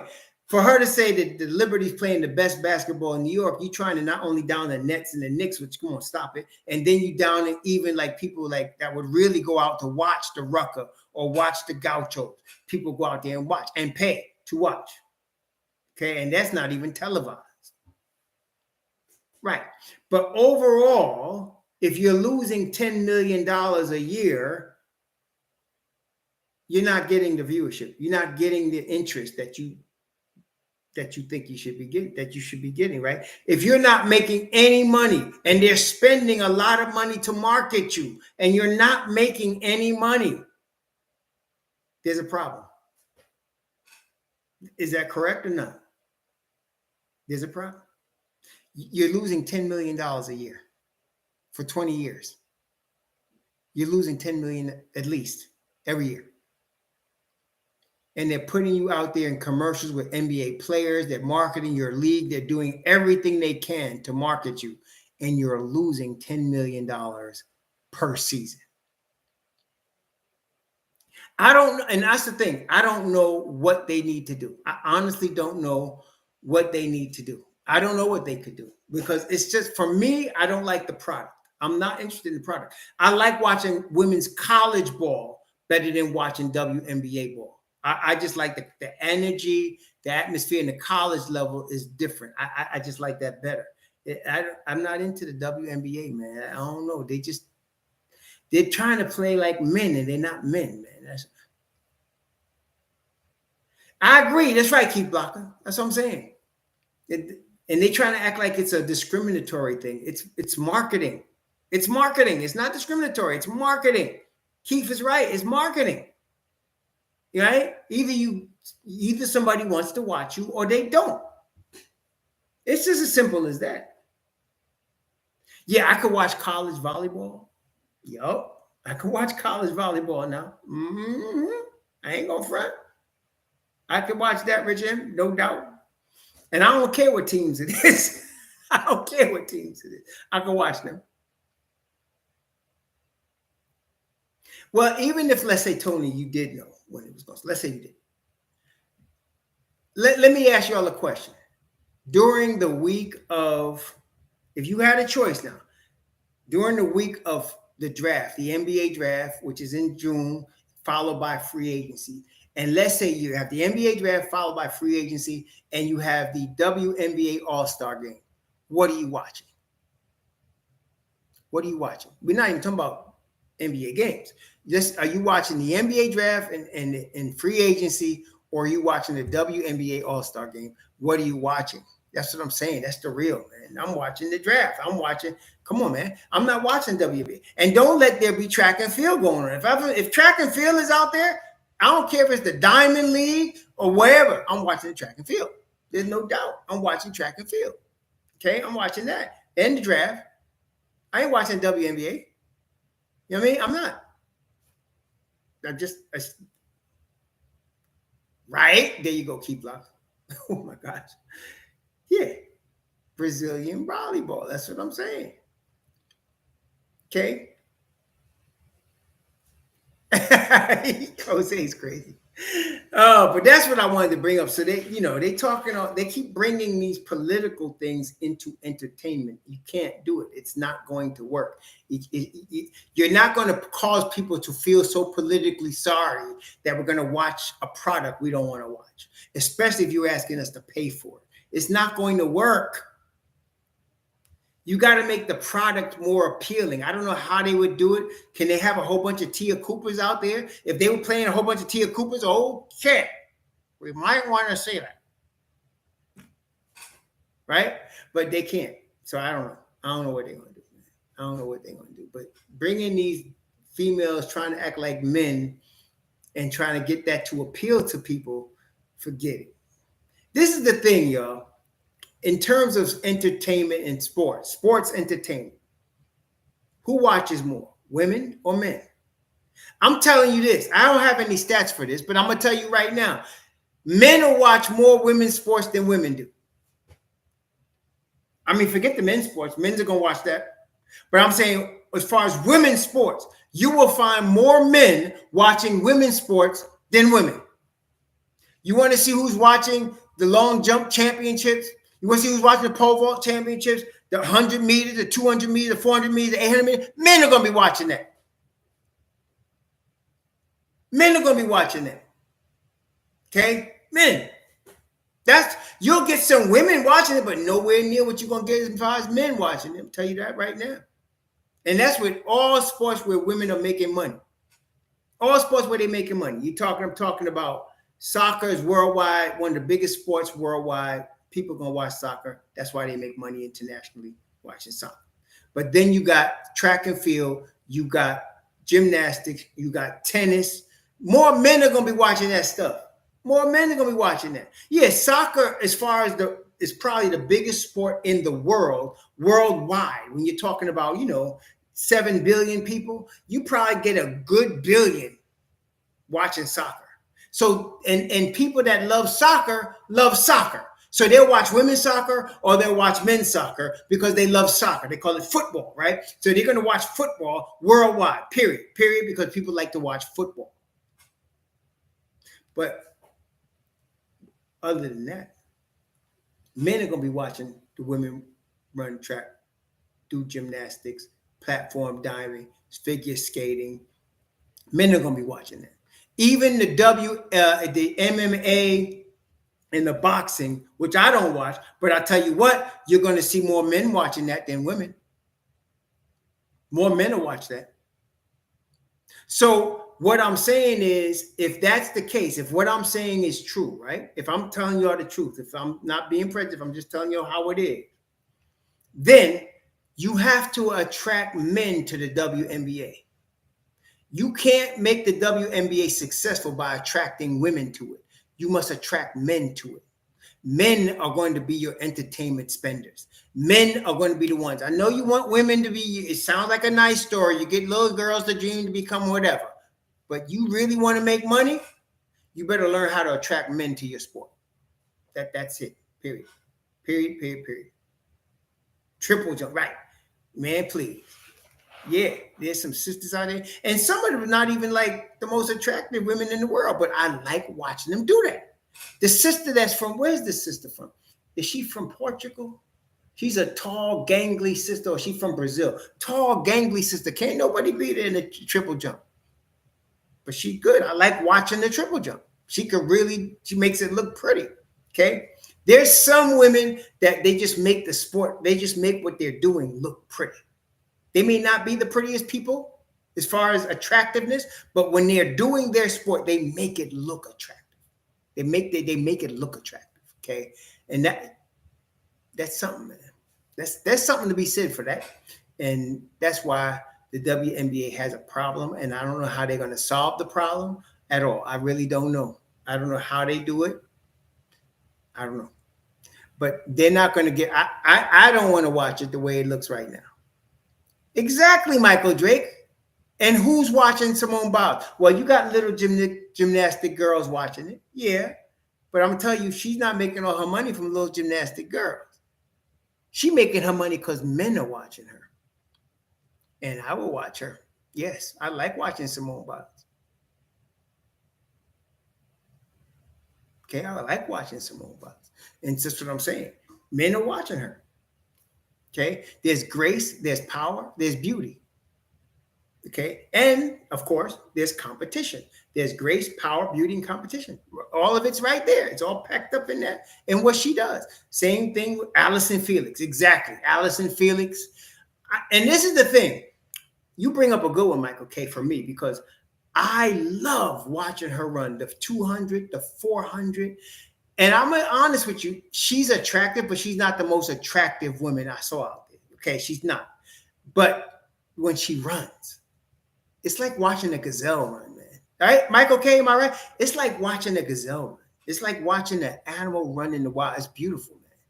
When she's running 400, damn, you'd be like, damn, she's doing business out there, man. It's so smooth and beautiful. I like watching it, man. Okay, but that's different. You know, I honestly, I loved watching her before I even heard her speak. And when she was 18 years old, I think she was in the World Championships first time. She was 18 years old. I liked watching her then, just watching her run. She has a beautiful stride. Beautiful the way she runs. You know, so, same with Sha'Carri Richardson. I think Sha'Carri Richardson is like alphabet soup for real. I think that's her real life. She's alphabet soup. But daggone, I ain't gonna front. I like watching her run. I like watching how she runs. Put them little shorts on, get in them blocks and run, sister. Let me watch you. Because that is beautiful. Watching her run. She runs. She runs beautifully when she runs. Okay. You know what I mean? So yeah, as far as Allison Felix is upstanding, you know, intelligent, well-spoken sister. But before I ever heard her speak, just watching her run was beautiful, man. She could run. Okay, she could run. Yeah, right. She could run.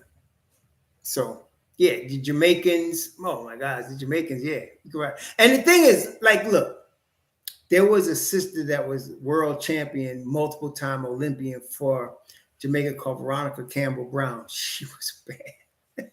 That was a bad sister, right? And I loved watching her run. And I also like watching Usain Bolt run, but not because of the same reason. Usain Bolt was like watching a daggone jaguar or a daggone cheetah catch something in the Serengeti, man. That dude could float. And I also like watching Veronica Campbell Brown run because not only could she run, but she looks good in them daggone tights too. See? That's what I'm saying. See? So there's a difference and there's a reason and there's a market. Yeah, she was something else, man. I love watching Veronica Campbell Brown. She was something else, man. That girl could run. So that's what I'm saying. I can't get into watching girls try to play basketball with tattoos all over their body, trying to look like a dude, or girls trying to act like they men. It doesn't look right.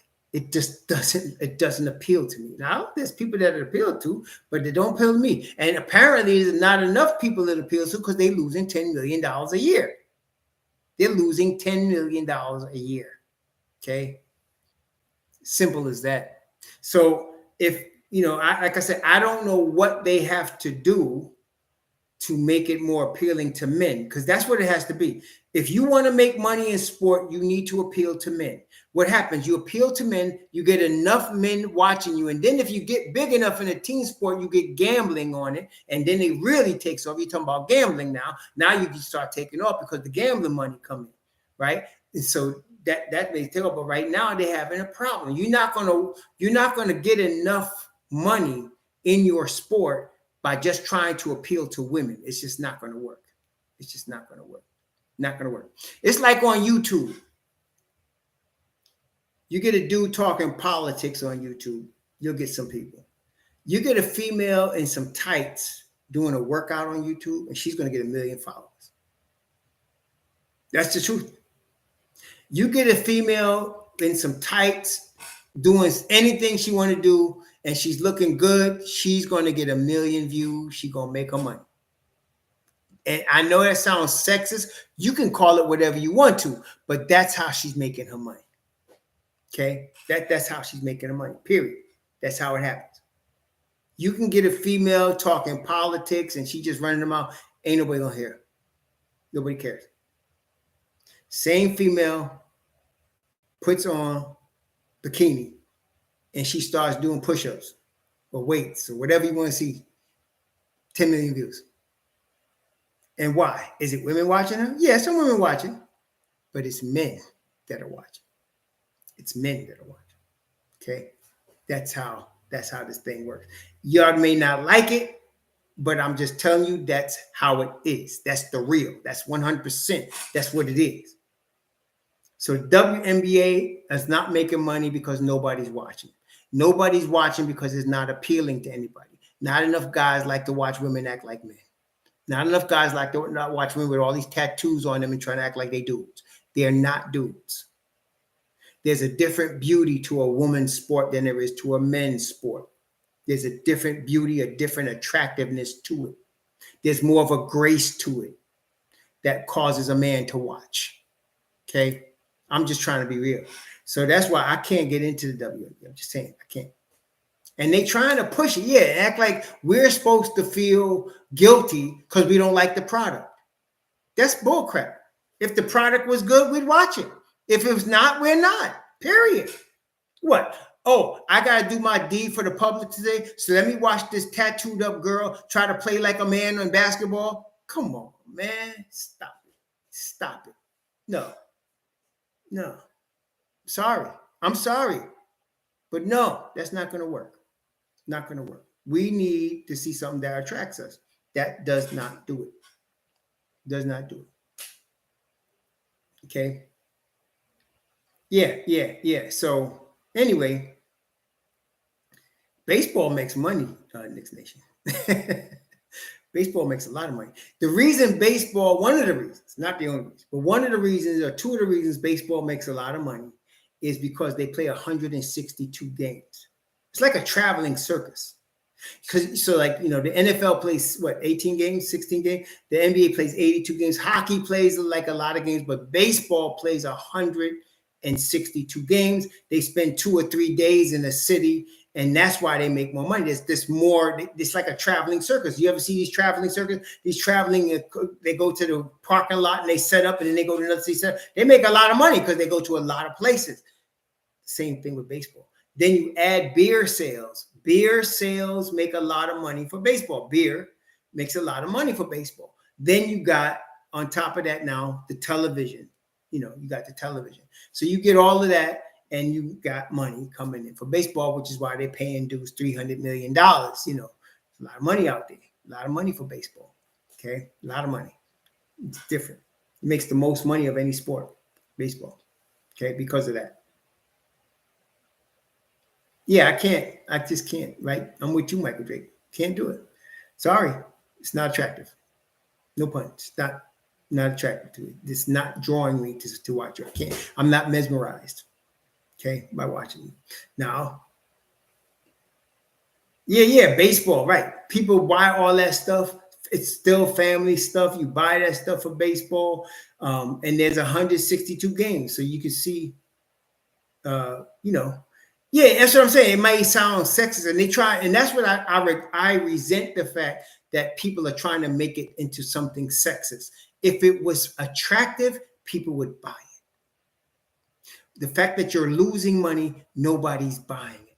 You've been getting marketed for 20 years, and you've been getting marketed by the NBA for 20 years. They've been sponsoring you. They've been pushing you. They've been putting you in commercials. They've been doing everything for you for 20 years, and you still lose money. It's not working. Your product is not appealing. It's just as simple as that. Your product is not appealing. If it was, people would watch. Okay, I'm sorry. So there's some nice people out there, but their product is not appealing. Okay. Oh, I love female announcers. Some of my favorite announcers are females. I love Doris Burke. I can listen to her. She's the female version of Hubie Brown. I love listening to Doris Burke. And obviously has nothing to do with what she looks like. I love listening to her talk basketball. She's really good. There's a number. The woman that does the thing for the Nets, blonde-haired girl. She works with Iron Eagle. I like listening to her. She's really good at talking basketball. There's a number of announcers, some of which I don't even know. There was a sister that was like Sarah Kus, whatever her name is. The one that was with the Washington Bullets, I liked her too. There's another one that's out there with Sacramento. I have nothing against female announcers. Because why? I enjoy listening to them talk basketball, right? I enjoy listening to them. So therefore, what are they then? Entertainment. You see what I'm saying? They're entertaining me. I can listen to Doris Burke analyze a basketball game because she knows what she's talking about. I can listen to her. I don't necessarily think that she's, all attractive and everything, but she knows what she's talking about. Like Monica McNutt, she's attractive and she knows her basketball. To me, that's what makes it, special. Monica McNutt is attractive and she knows her basketball. Doris Burke is not a physically attractive woman to me, but I love listening to her talk basketball. She knows the game. I can listen to her talk. I'd rather her, let me tell you, honestly, give me Doris Burke 10 times over than Richard Jefferson. Give me Doris Burke than Reggie Miller. I'd rather have Doris Burke. Give me Doris Burke 7 times a week and twice on Sunday instead of Richard Jefferson or Reggie Miller. I'd rather listen to Doris Burke without even thinking twice. I'd rather listen to Doris Burke, no doubt. Okay, no doubt. I'd rather listen to her. I like, if you know what you're talking about, definitely. Okay. JJ Redick's all right. I like JJ Redick. He's all right. He's all right. The thing is I don't like about Jefferson and Miller is because they sometimes bring out their Knicks prejudice from when they was playing. Like, stop it. You're supposed to be a professional announcer. What are you doing? Okay? Nah. Doris Burke is a basketball fan. And she knows basketball. And when she analyzes balls, she analyzes. And not only that, when I listen to Doris Burke, it's like she has a respect not only for the game, but she has a respect for the players, and it comes through in how she talks. I like that. I really like Doris Burke. I can listen to her all day. I like how she announces a game, no doubt. And Monica, I find Monica McNutt is a younger version of that, and she's attractive on top of it. So that really, helps. There's certain women. I have no problem with female announcers at all. I like how they talk about the game, no doubt. Not all of them, but just like guys. There's some guys, like I said, I don't like listening. I got to turn the sound off when it's Reggie Miller or Richard Jefferson. They're annoying. I have to turn the sound. They're very annoying. I can't watch them. Can't listen to them. I got to turn the sound off and watch the game. Okay. If they know the game, like they're trying to push the San Antonio babe down her throat. What's her name? I forgot her name. Put it in the Hall of Fame recently. I forgot her name. But they're trying to they're using that as political stuff, man. I'm not saying she can't coach. I don't know. But I wish they would just let the knowledge come. Yeah, Becky Hammond. Yeah, Becky Hammond. What a waste of equipment. But anyway, yeah. Yeah, Shannon Fry is also annoying. That's another annoying guy. Right. This guy, But Burke, Kustok, McNutt, I forgot the lady's name that's in Washington. There's a female announcer in Washington, and there's another female former ball player that's in Sacramento. They're very good. I like listening to them comment games. They know what they're talking about. Yeah. So they're trying to make politics into sports. Whenever you do that, that was exactly my point too, Mike. When you bring politics into sports, you just messed up the game. Whatever game it is, you just messed it up. You just messed it up. Don't bring politics into sports. Sports is entertainment. Leave it entertainment and let the people enjoy what's entertaining them, whatever it is. Let them enjoy it. Don't try to push your politics, your equality, your women's lib down our throats because you want women to get opportunity. Come on, stop. Okay, stop.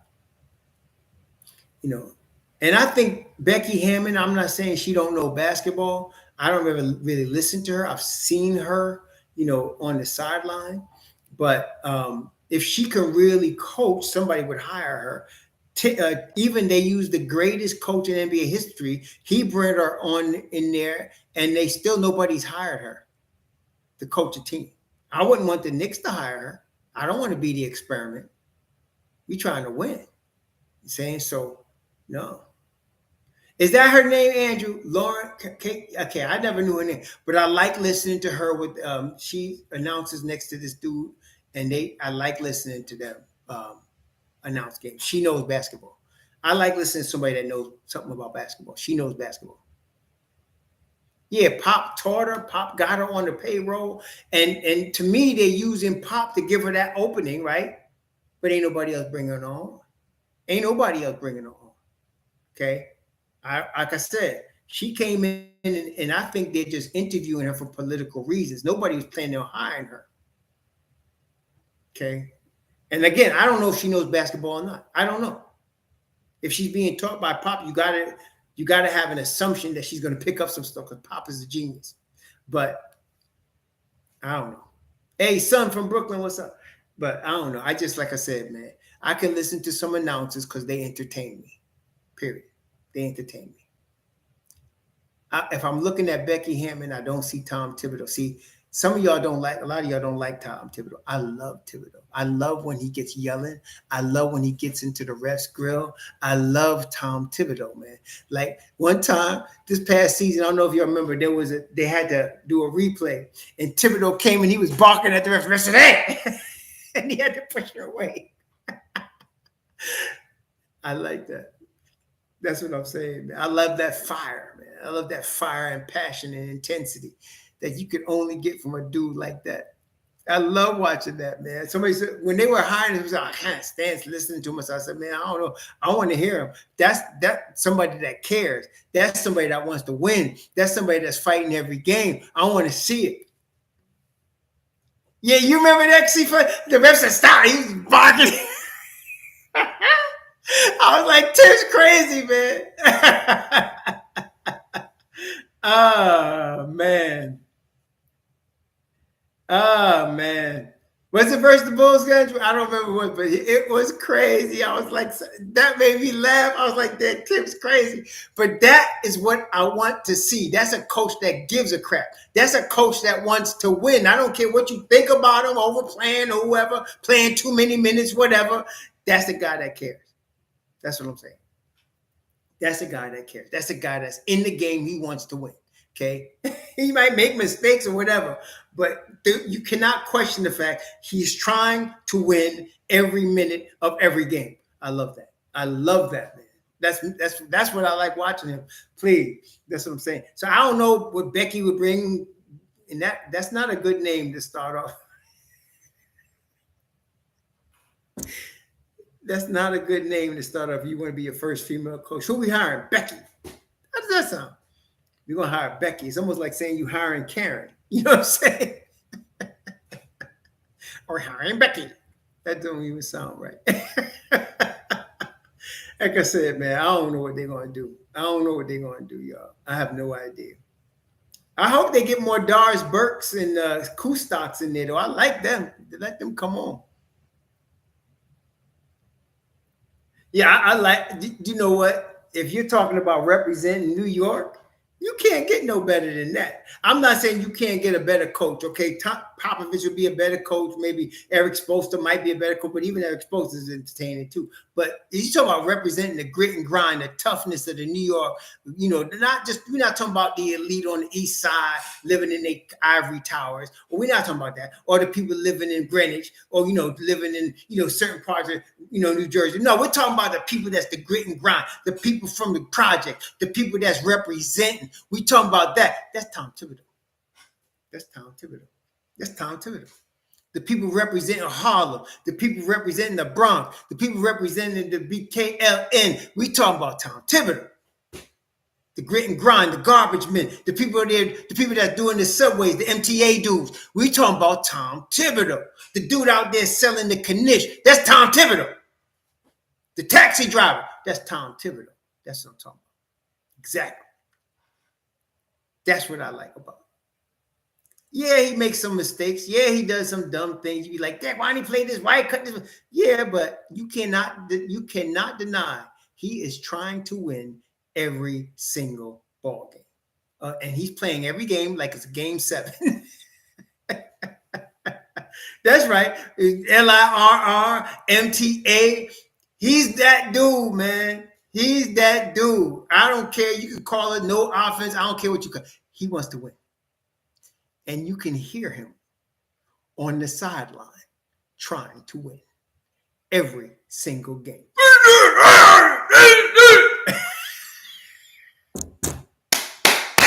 Give Give me more of that, baby. Give me more of that. That's what I'm talking about. Give me more of that. Shoot. Give me some more of that, man. That's what I'm talking about. Mm-hmm.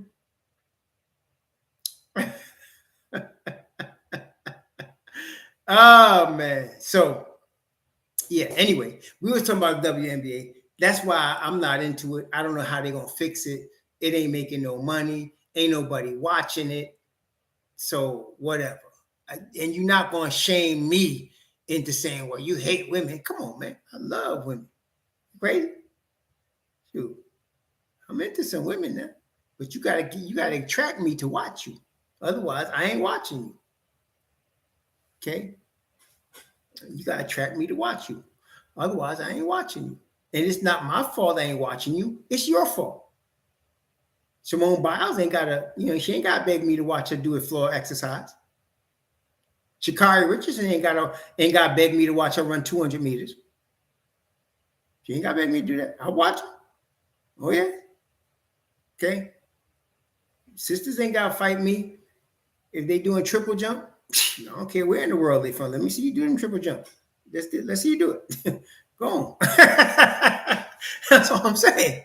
Let's see it. Shoot. You know what I mean?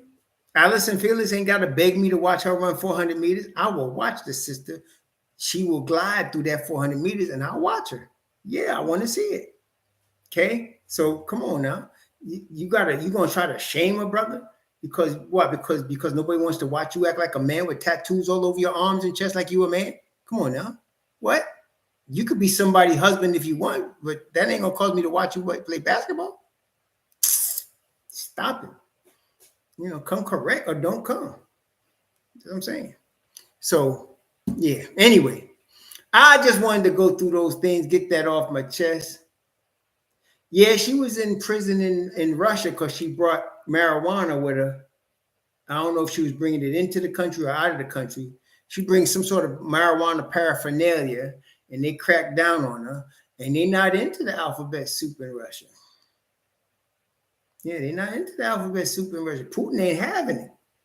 So she had a problem for a minute. It is what it is, man. She was an American citizen, so we don't want to see her locked up in some Russian prison. But it was pretty dumb of her to think she can go over there and do that. Yeah, it was pretty dumb of her to think she can go over there and do that. But anyway, we talking about ball, and we talking about entertainment. Well, that compounded it, Joe Curry. They arrested her for the marijuana, but that whole alphabet thing made it worse. Yeah, it didn't help her over there. It didn't help her. Thanks, Jay Cruz. Appreciate that. Yeah, but it didn't help her. The alphabet soup wasn't giving her any points, put it that way. Yeah. Yeah, I don't get it, man. I mean, in the street now, you got women running in gangs and they, you got women, you've been having women stick up kids for decades, right? Y'all know that. You've been having women stick up kids for decades. But generally, that's a whole different thing. They're not, they're representing a group of people that are just trying to survive, trying to come up. That's how they got to do, like that. It's like that girl that was on The Wire. What's her name? Y'all know who I'm talking about. The girl that was on The Wire, the killer. That's a sister that's coming up, in the bricks, trying to make it. And that's how she's making it, right? But that ain't entertaining for real life. That's not entertaining. Okay? It's not entertaining. It's like I could listen to Biggie Smalls talk tough or Snoop Dogg. I don't like it watching Queen Latifah try to do it, even though she might be that way. It just doesn't do it. I like watching MC Lyte. MC Lyte handles the mic, and she's a lady. I like watching MC Lyte. I don't know if she's doing something anymore, but MC Lyte, I could listen to MC Lyte. Roughneck, got to be a roughneck. I like MC Lyte, but Queen Latifah trying to talk like she a thug dude, I don't know about that. That doesn't, I don't know. It's not. That's not helping me. It's not helping me. Yeah, you know what I'm saying, Michael Drake. I can listen to MC Light. I like her. That's a lady with a microphone, and she doing business on it. You know what I mean? She did business on it. I like watching Lauryn Hill. I can listen to Lauryn Hill. Ooh la la la. Go girl, do your thing. I like listening to Lauryn Hill when she was out there doing her thing. But Queen Latifah, I was like, dang, what a waste of equipment, man. Sure. Yeah, but she didn't handle the mic like that, J. Cruz. You hear what I'm saying? When she got on the mic, she wasn't like that. When she got on the mic, you saw a lady.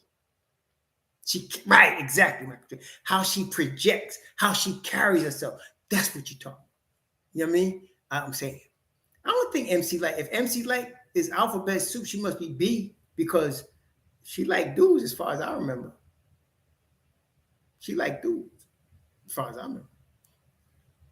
Y'all remember Roughneck? Roughneck. Got to have a roughneck. Remember that? Yeah, man. Right. But anyway, that's what I'm saying. That kind of illustrates the same thing.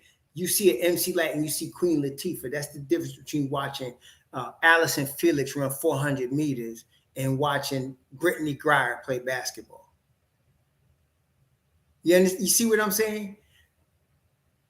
Thank you, B. Wills. I appreciate that. But yeah, you see what I'm saying? That's really that's what you're talking about. Is MC Light and Queen Latifah really does it. You can see MC Light is kind of representing Allison Felix. You could see the grace, the power, the beauty of what she's doing versus, Brittany Griner. Like, why would you want to? Why? I don't see any grace in that. I don't see no beauty in it. She looks like a big dude trying to play ball with women. I don't know. Right. Wire is real life. That little chick that was on the Wire, she really was playing a role that she really was living. And that represents sisters out here doing what they got to do. That's different. That's different. That's different. That's a different scenario. So that's what we're talking about. Yeah, that's what we're talking about. Yeah, Snoop is a dude doing what you expect a dude to do. Like that's what I'm saying. It just is what it is. But it is what it is, man. It is what it is. I don't know Miss Pearson. I don't think I know her. Oh, Snoop, right? That's her. Snoop, right? You're talking about Wire? Yes, Snoop, right? That's her. Snoop. Yes. I'm sorry. I misinterpreted J. Crew. Snoop. No, she alphabet soup, but that's real from the bricks, alphabet soup survival type stuff. That's her. I don't begrudge her being herself and coming up the way she came up. You can understand, right? You can understand. That's like when you listen to MOP and they talk about Ante Up. What you're listening to, what I'm hearing is I'm hearing dudes that's out here trying to make it, and this is the way they feel like they gotta make it. That's all I'm saying. I'm seeing dudes that grew up in a redlined community that was filled with drugs not from them, that the drugs came and they seen opportunity and they trying their way to get paid to make it out. And they know they probably gonna die on their way trying to get out, but that's real. That's real. Okay, that's real. That's what I'm talking about. That's Snoop. That's real. Right. So versus somebody trying to play a role. Yeah, that's what I'm saying. Somebody trying to play a role, though, I can differentiate. Don't come out here with a ball trying to play a role. Yeah, that's right. Son, thanks for the attention. MC Light was married to a brother named John Weiss in 2017. They divorced in 2020. The female MCs we liked back then were not trying to be dudes. Exactly. The exception was Queen Latifah. She was trying, that was a different scenario. But most of the females was different back then. They weren't trying to be dudes, and dudes weren't trying to be females, right? Some from Brooklyn. Now you got dudes trying to make, they trying to hang out in dresses and trying to rap. Come on, man. Stop it. You know what I mean? You right? You know what I mean? Stop. Anyway, if you have a sporting product that would attract Me, I would watch it. If you don't have a sporting product that's going to attract me, I'm not going to watch it. I don't care what the politics is. I don't care how you feel about it. Okay. WNBA is not attractive. It's just not. There's some exceptions. There's some there's some exceptions now. That exceptions only prove the rule. There's some females in the WNBA that look very beautiful women. They can play a little ball. I like watching them. But there's an exception. That's not the rule. And they're not good enough for me to say, oh, I got to watch every game they play. It's not even like that. Okay. It's not even like that. But in fact, there was one sister, she had a baby. She had a baby for a dude, and she was trying to come back, and they was giving her a hard time. Yeah, Queen Latifah was a waste of equipment, man. Beautiful face. What a face. What skin on her, right? Beautiful face and skin, man. Oh, anyway, what a waste of equipment. Yeah. Well, Andrew Kim, it is valid. Like I said, I will watch track and field, all the jumping events. Um,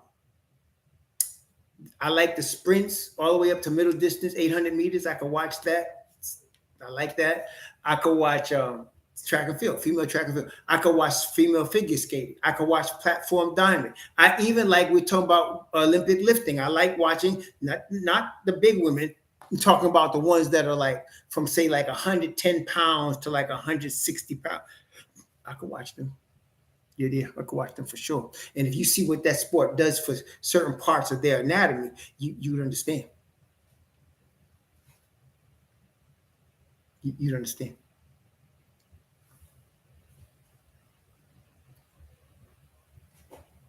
As far as team sports and females, that's a good question, Andrew Kim.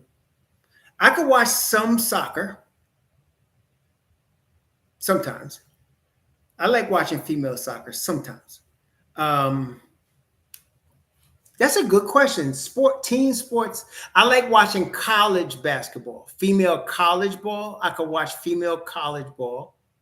I could watch college basketball. Um, I'm trying to think.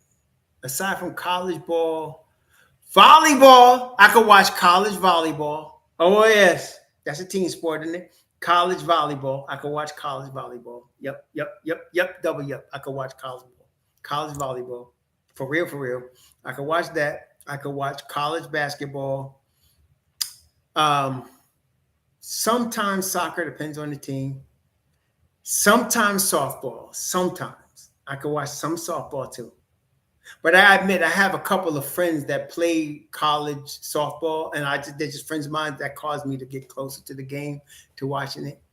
But I really can't think of too many others. The in-season tournament, I can't. Beach volleyball, yep. I think that goes without saying. We can watch the beach volleyball. There's no doubt about that. That's definitely something that can be viewed. There's no doubt about that. But somebody was it? I don't know about who asked me about in-season tournament. Was it the CW flag? So CW flag, I don't know, to be honest. I have to see. It's obviously, I think, do we agree that the in-season tournament is a gimmick? The NBA is trying to make more money. Do you agree with that? That's what the in-season tournament's about. It's a gimmick that the NBA is using to try to make more money. That's, to me, the purpose. It's not really trying to improve the game. It's trying to make more money. I can see that. I understand that. I don't know how it's going to actually work. I can't predict how it's actually going to work. Yeah, it's a gimmick. That, to me, I see it as just a gimmick trying to make money. That's what, to me, this in-season tournament's about. I just don't want to see anybody get unnecessarily hurt because of it. I don't want it to mess up the game in terms of playoffs. After all, competitively, you want them to be in the playoffs, making their rounds, doing their thing. But we don't want that. So I don't know. It's just a gimmick. They're trying to make some more money. Yeah, that's it. I don't know. That's it. Yeah, but you know, um, what might have been more interesting, especially in light of what Noah Lyles was talking about recently. they should have an in-season tournament where they invite countries to try to come in there and play against NBA teams. Now that would be interesting in the middle of a season. Now it would be kind of risky because you're hurting. You could get somebody hurt, and most of the best players in the world from other countries are in the NBA. So I don't know how they would do it, but no allow somebody, you can't say you're the best in the world and you don't play the world. They would get trounced. if they came in the middle of the NBA season, let's say they came at game 30 or 25 and they put a little tournament together, the foreign teams would get trounced. But that's just me. But aside from that, I don't see the benefit of it at all. I don't see the benefit of it. I just hope our guys don't get hurt.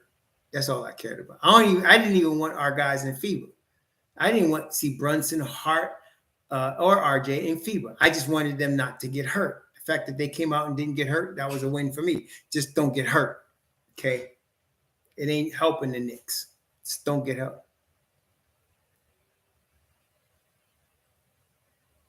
Yeah, I think you're right, Rodney. I hear you on that.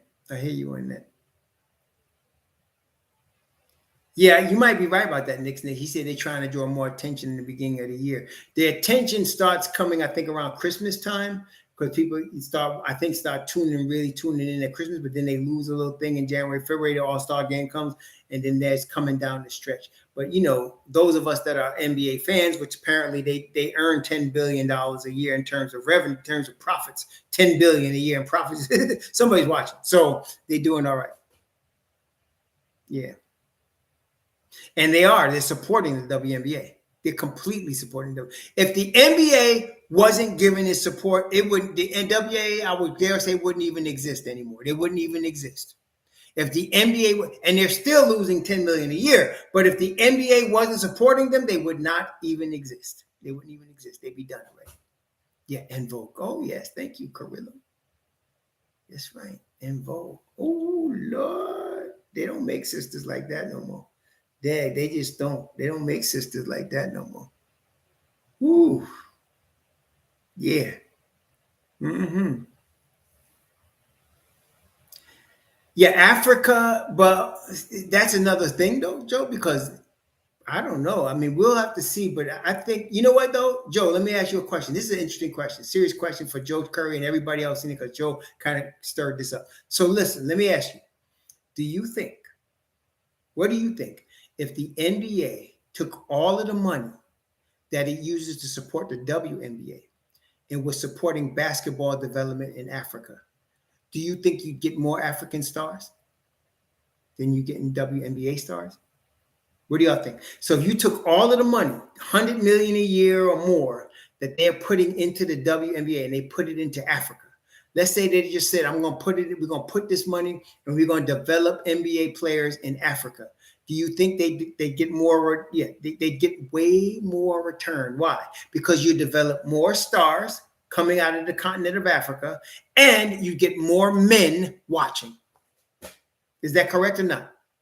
I mean, right? That's what I think. So in other words, we're gonna put 10 million more, 100 million more, or 200 million more. We're gonna put it in Ghana, in Nigeria. We're gonna put it in Mozambique. We're gonna put it in the Sudan. We're gonna put money. Man, they be blowing up. The league would be blowing up. Maybe that's why they don't do it. Because brothers would take over. Maybe that's why they don't do it.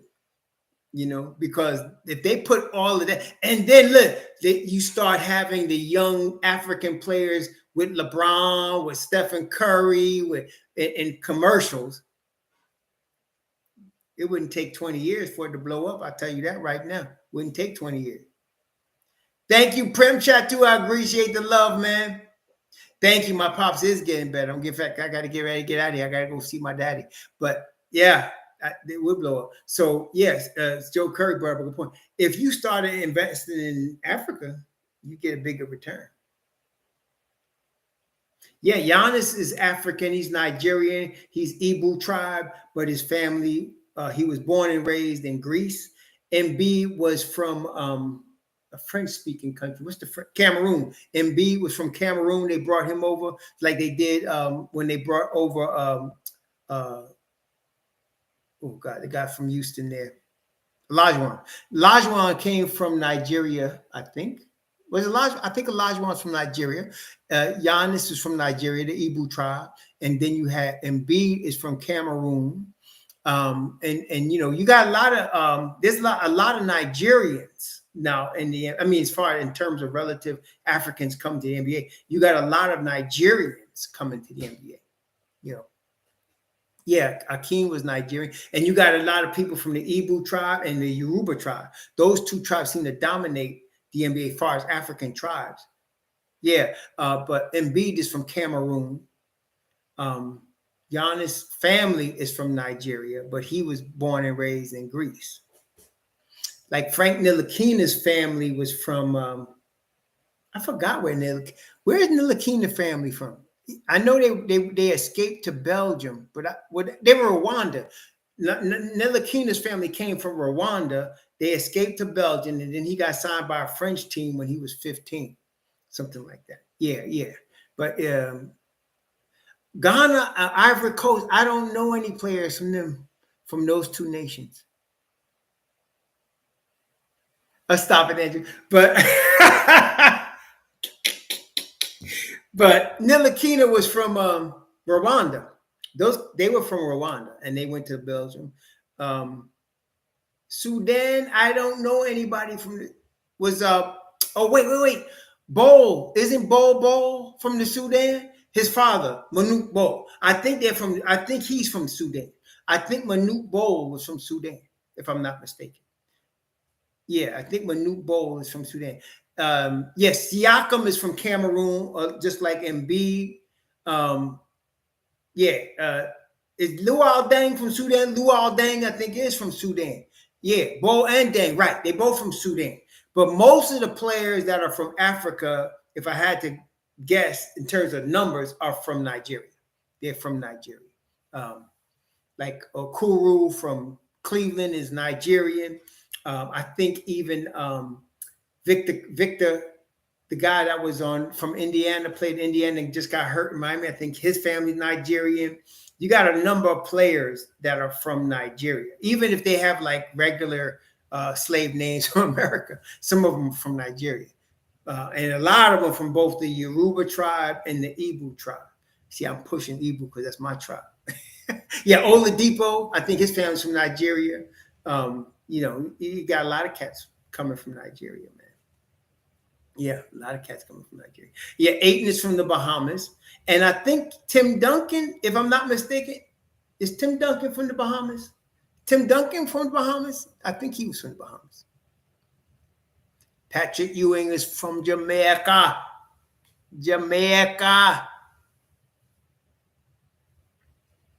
Oh, that's right, Andrew. He's from the Virgin Islands. You're right. He's from the Virgin Islands. That's right, Joker. He's from the Virgin Islands. That's right. Yeah. So anyway, yep. Isaiah Stewart is from Nigeria, and I think the dude that he had a brother. He was drafted by Miami, and he's a nice 6'8" power forward. They got him on Toronto. And he went to Memphis. What's that boy's name? And he is I think his family's from Cameroon, if I'm not mistaken. Y'all know who I'm talking about? He's on Toronto now. Let me get his name. He's on the Raptors. Good player too, solid player. I wouldn't mind him at all. He's a solid dude, man. Precious Achua. That's right, Precious Achua. Precious is from Nigeria. Yeah, he's another one. I think he's Yoruba. Precious Achua is the Yoruba tribe. I think he's Yoruba tribe. Wow. A lot of Nigerians in the NBA, man. Isaiah Stewart, Precious Achua. Yeah. Don't mess with us, man. We're going to be out on you, boy. We coming deep, boy.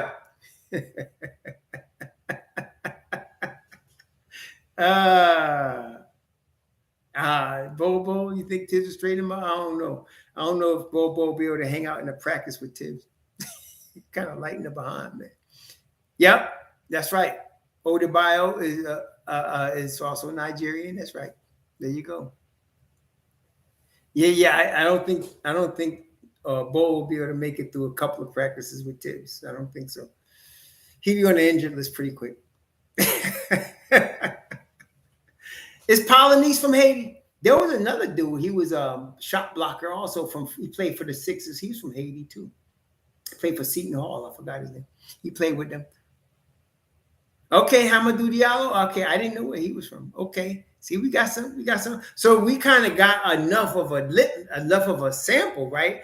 That if the NBA was to seriously put that money into Africa, I think we'd end up getting more of a, yeah, we get up getting more of a return from that money if they put that money and invest it into Africa. Different nations go to Nigeria, go to Cameroon, go to the Sudan. Let's get some athletes. Mm-hmm. Mm-hmm. Mm-hmm. Yeah, something like that for Carrillo. That would be for the bottom teams, right? To earn. Yeah, that's a good idea. I like that idea. All right, let me go see my pops, man. It's 3 o'clock. Always good to hang out with Knicks Nation. Always good to hang out with y'all. Samuel D'Alembert, that's right. He was from Haiti. Samuel D'Alembert. He played for Philly. And where was Mutombo from? Where's the Dikembe Mutombo from? That sounds like a Nigerian name. Dikembe Mutombo. Where's he from? I think he's. Where's Dikembe Mutombo from? Somebody give me that answer. Where's Mutombo? Dikembe Mutombo. Congo. He's from the Congo. He's from the Congo. No, he's from the Congo. He's from the Republic of the Congo. No, he's from the Congo. I'm looking at it right here. He says he's from the Republic of Congo. Kinshasa. Yeah, what used to be Zaire. Yeah. All right. Hey, again, thank you all for the love. Thank you for the support, especially for my dad. I greatly appreciate that. Please be safe out there. Please enjoy the rest of your weekend. Enjoy it. Be safe. Enjoy the sports that you love. Shalom.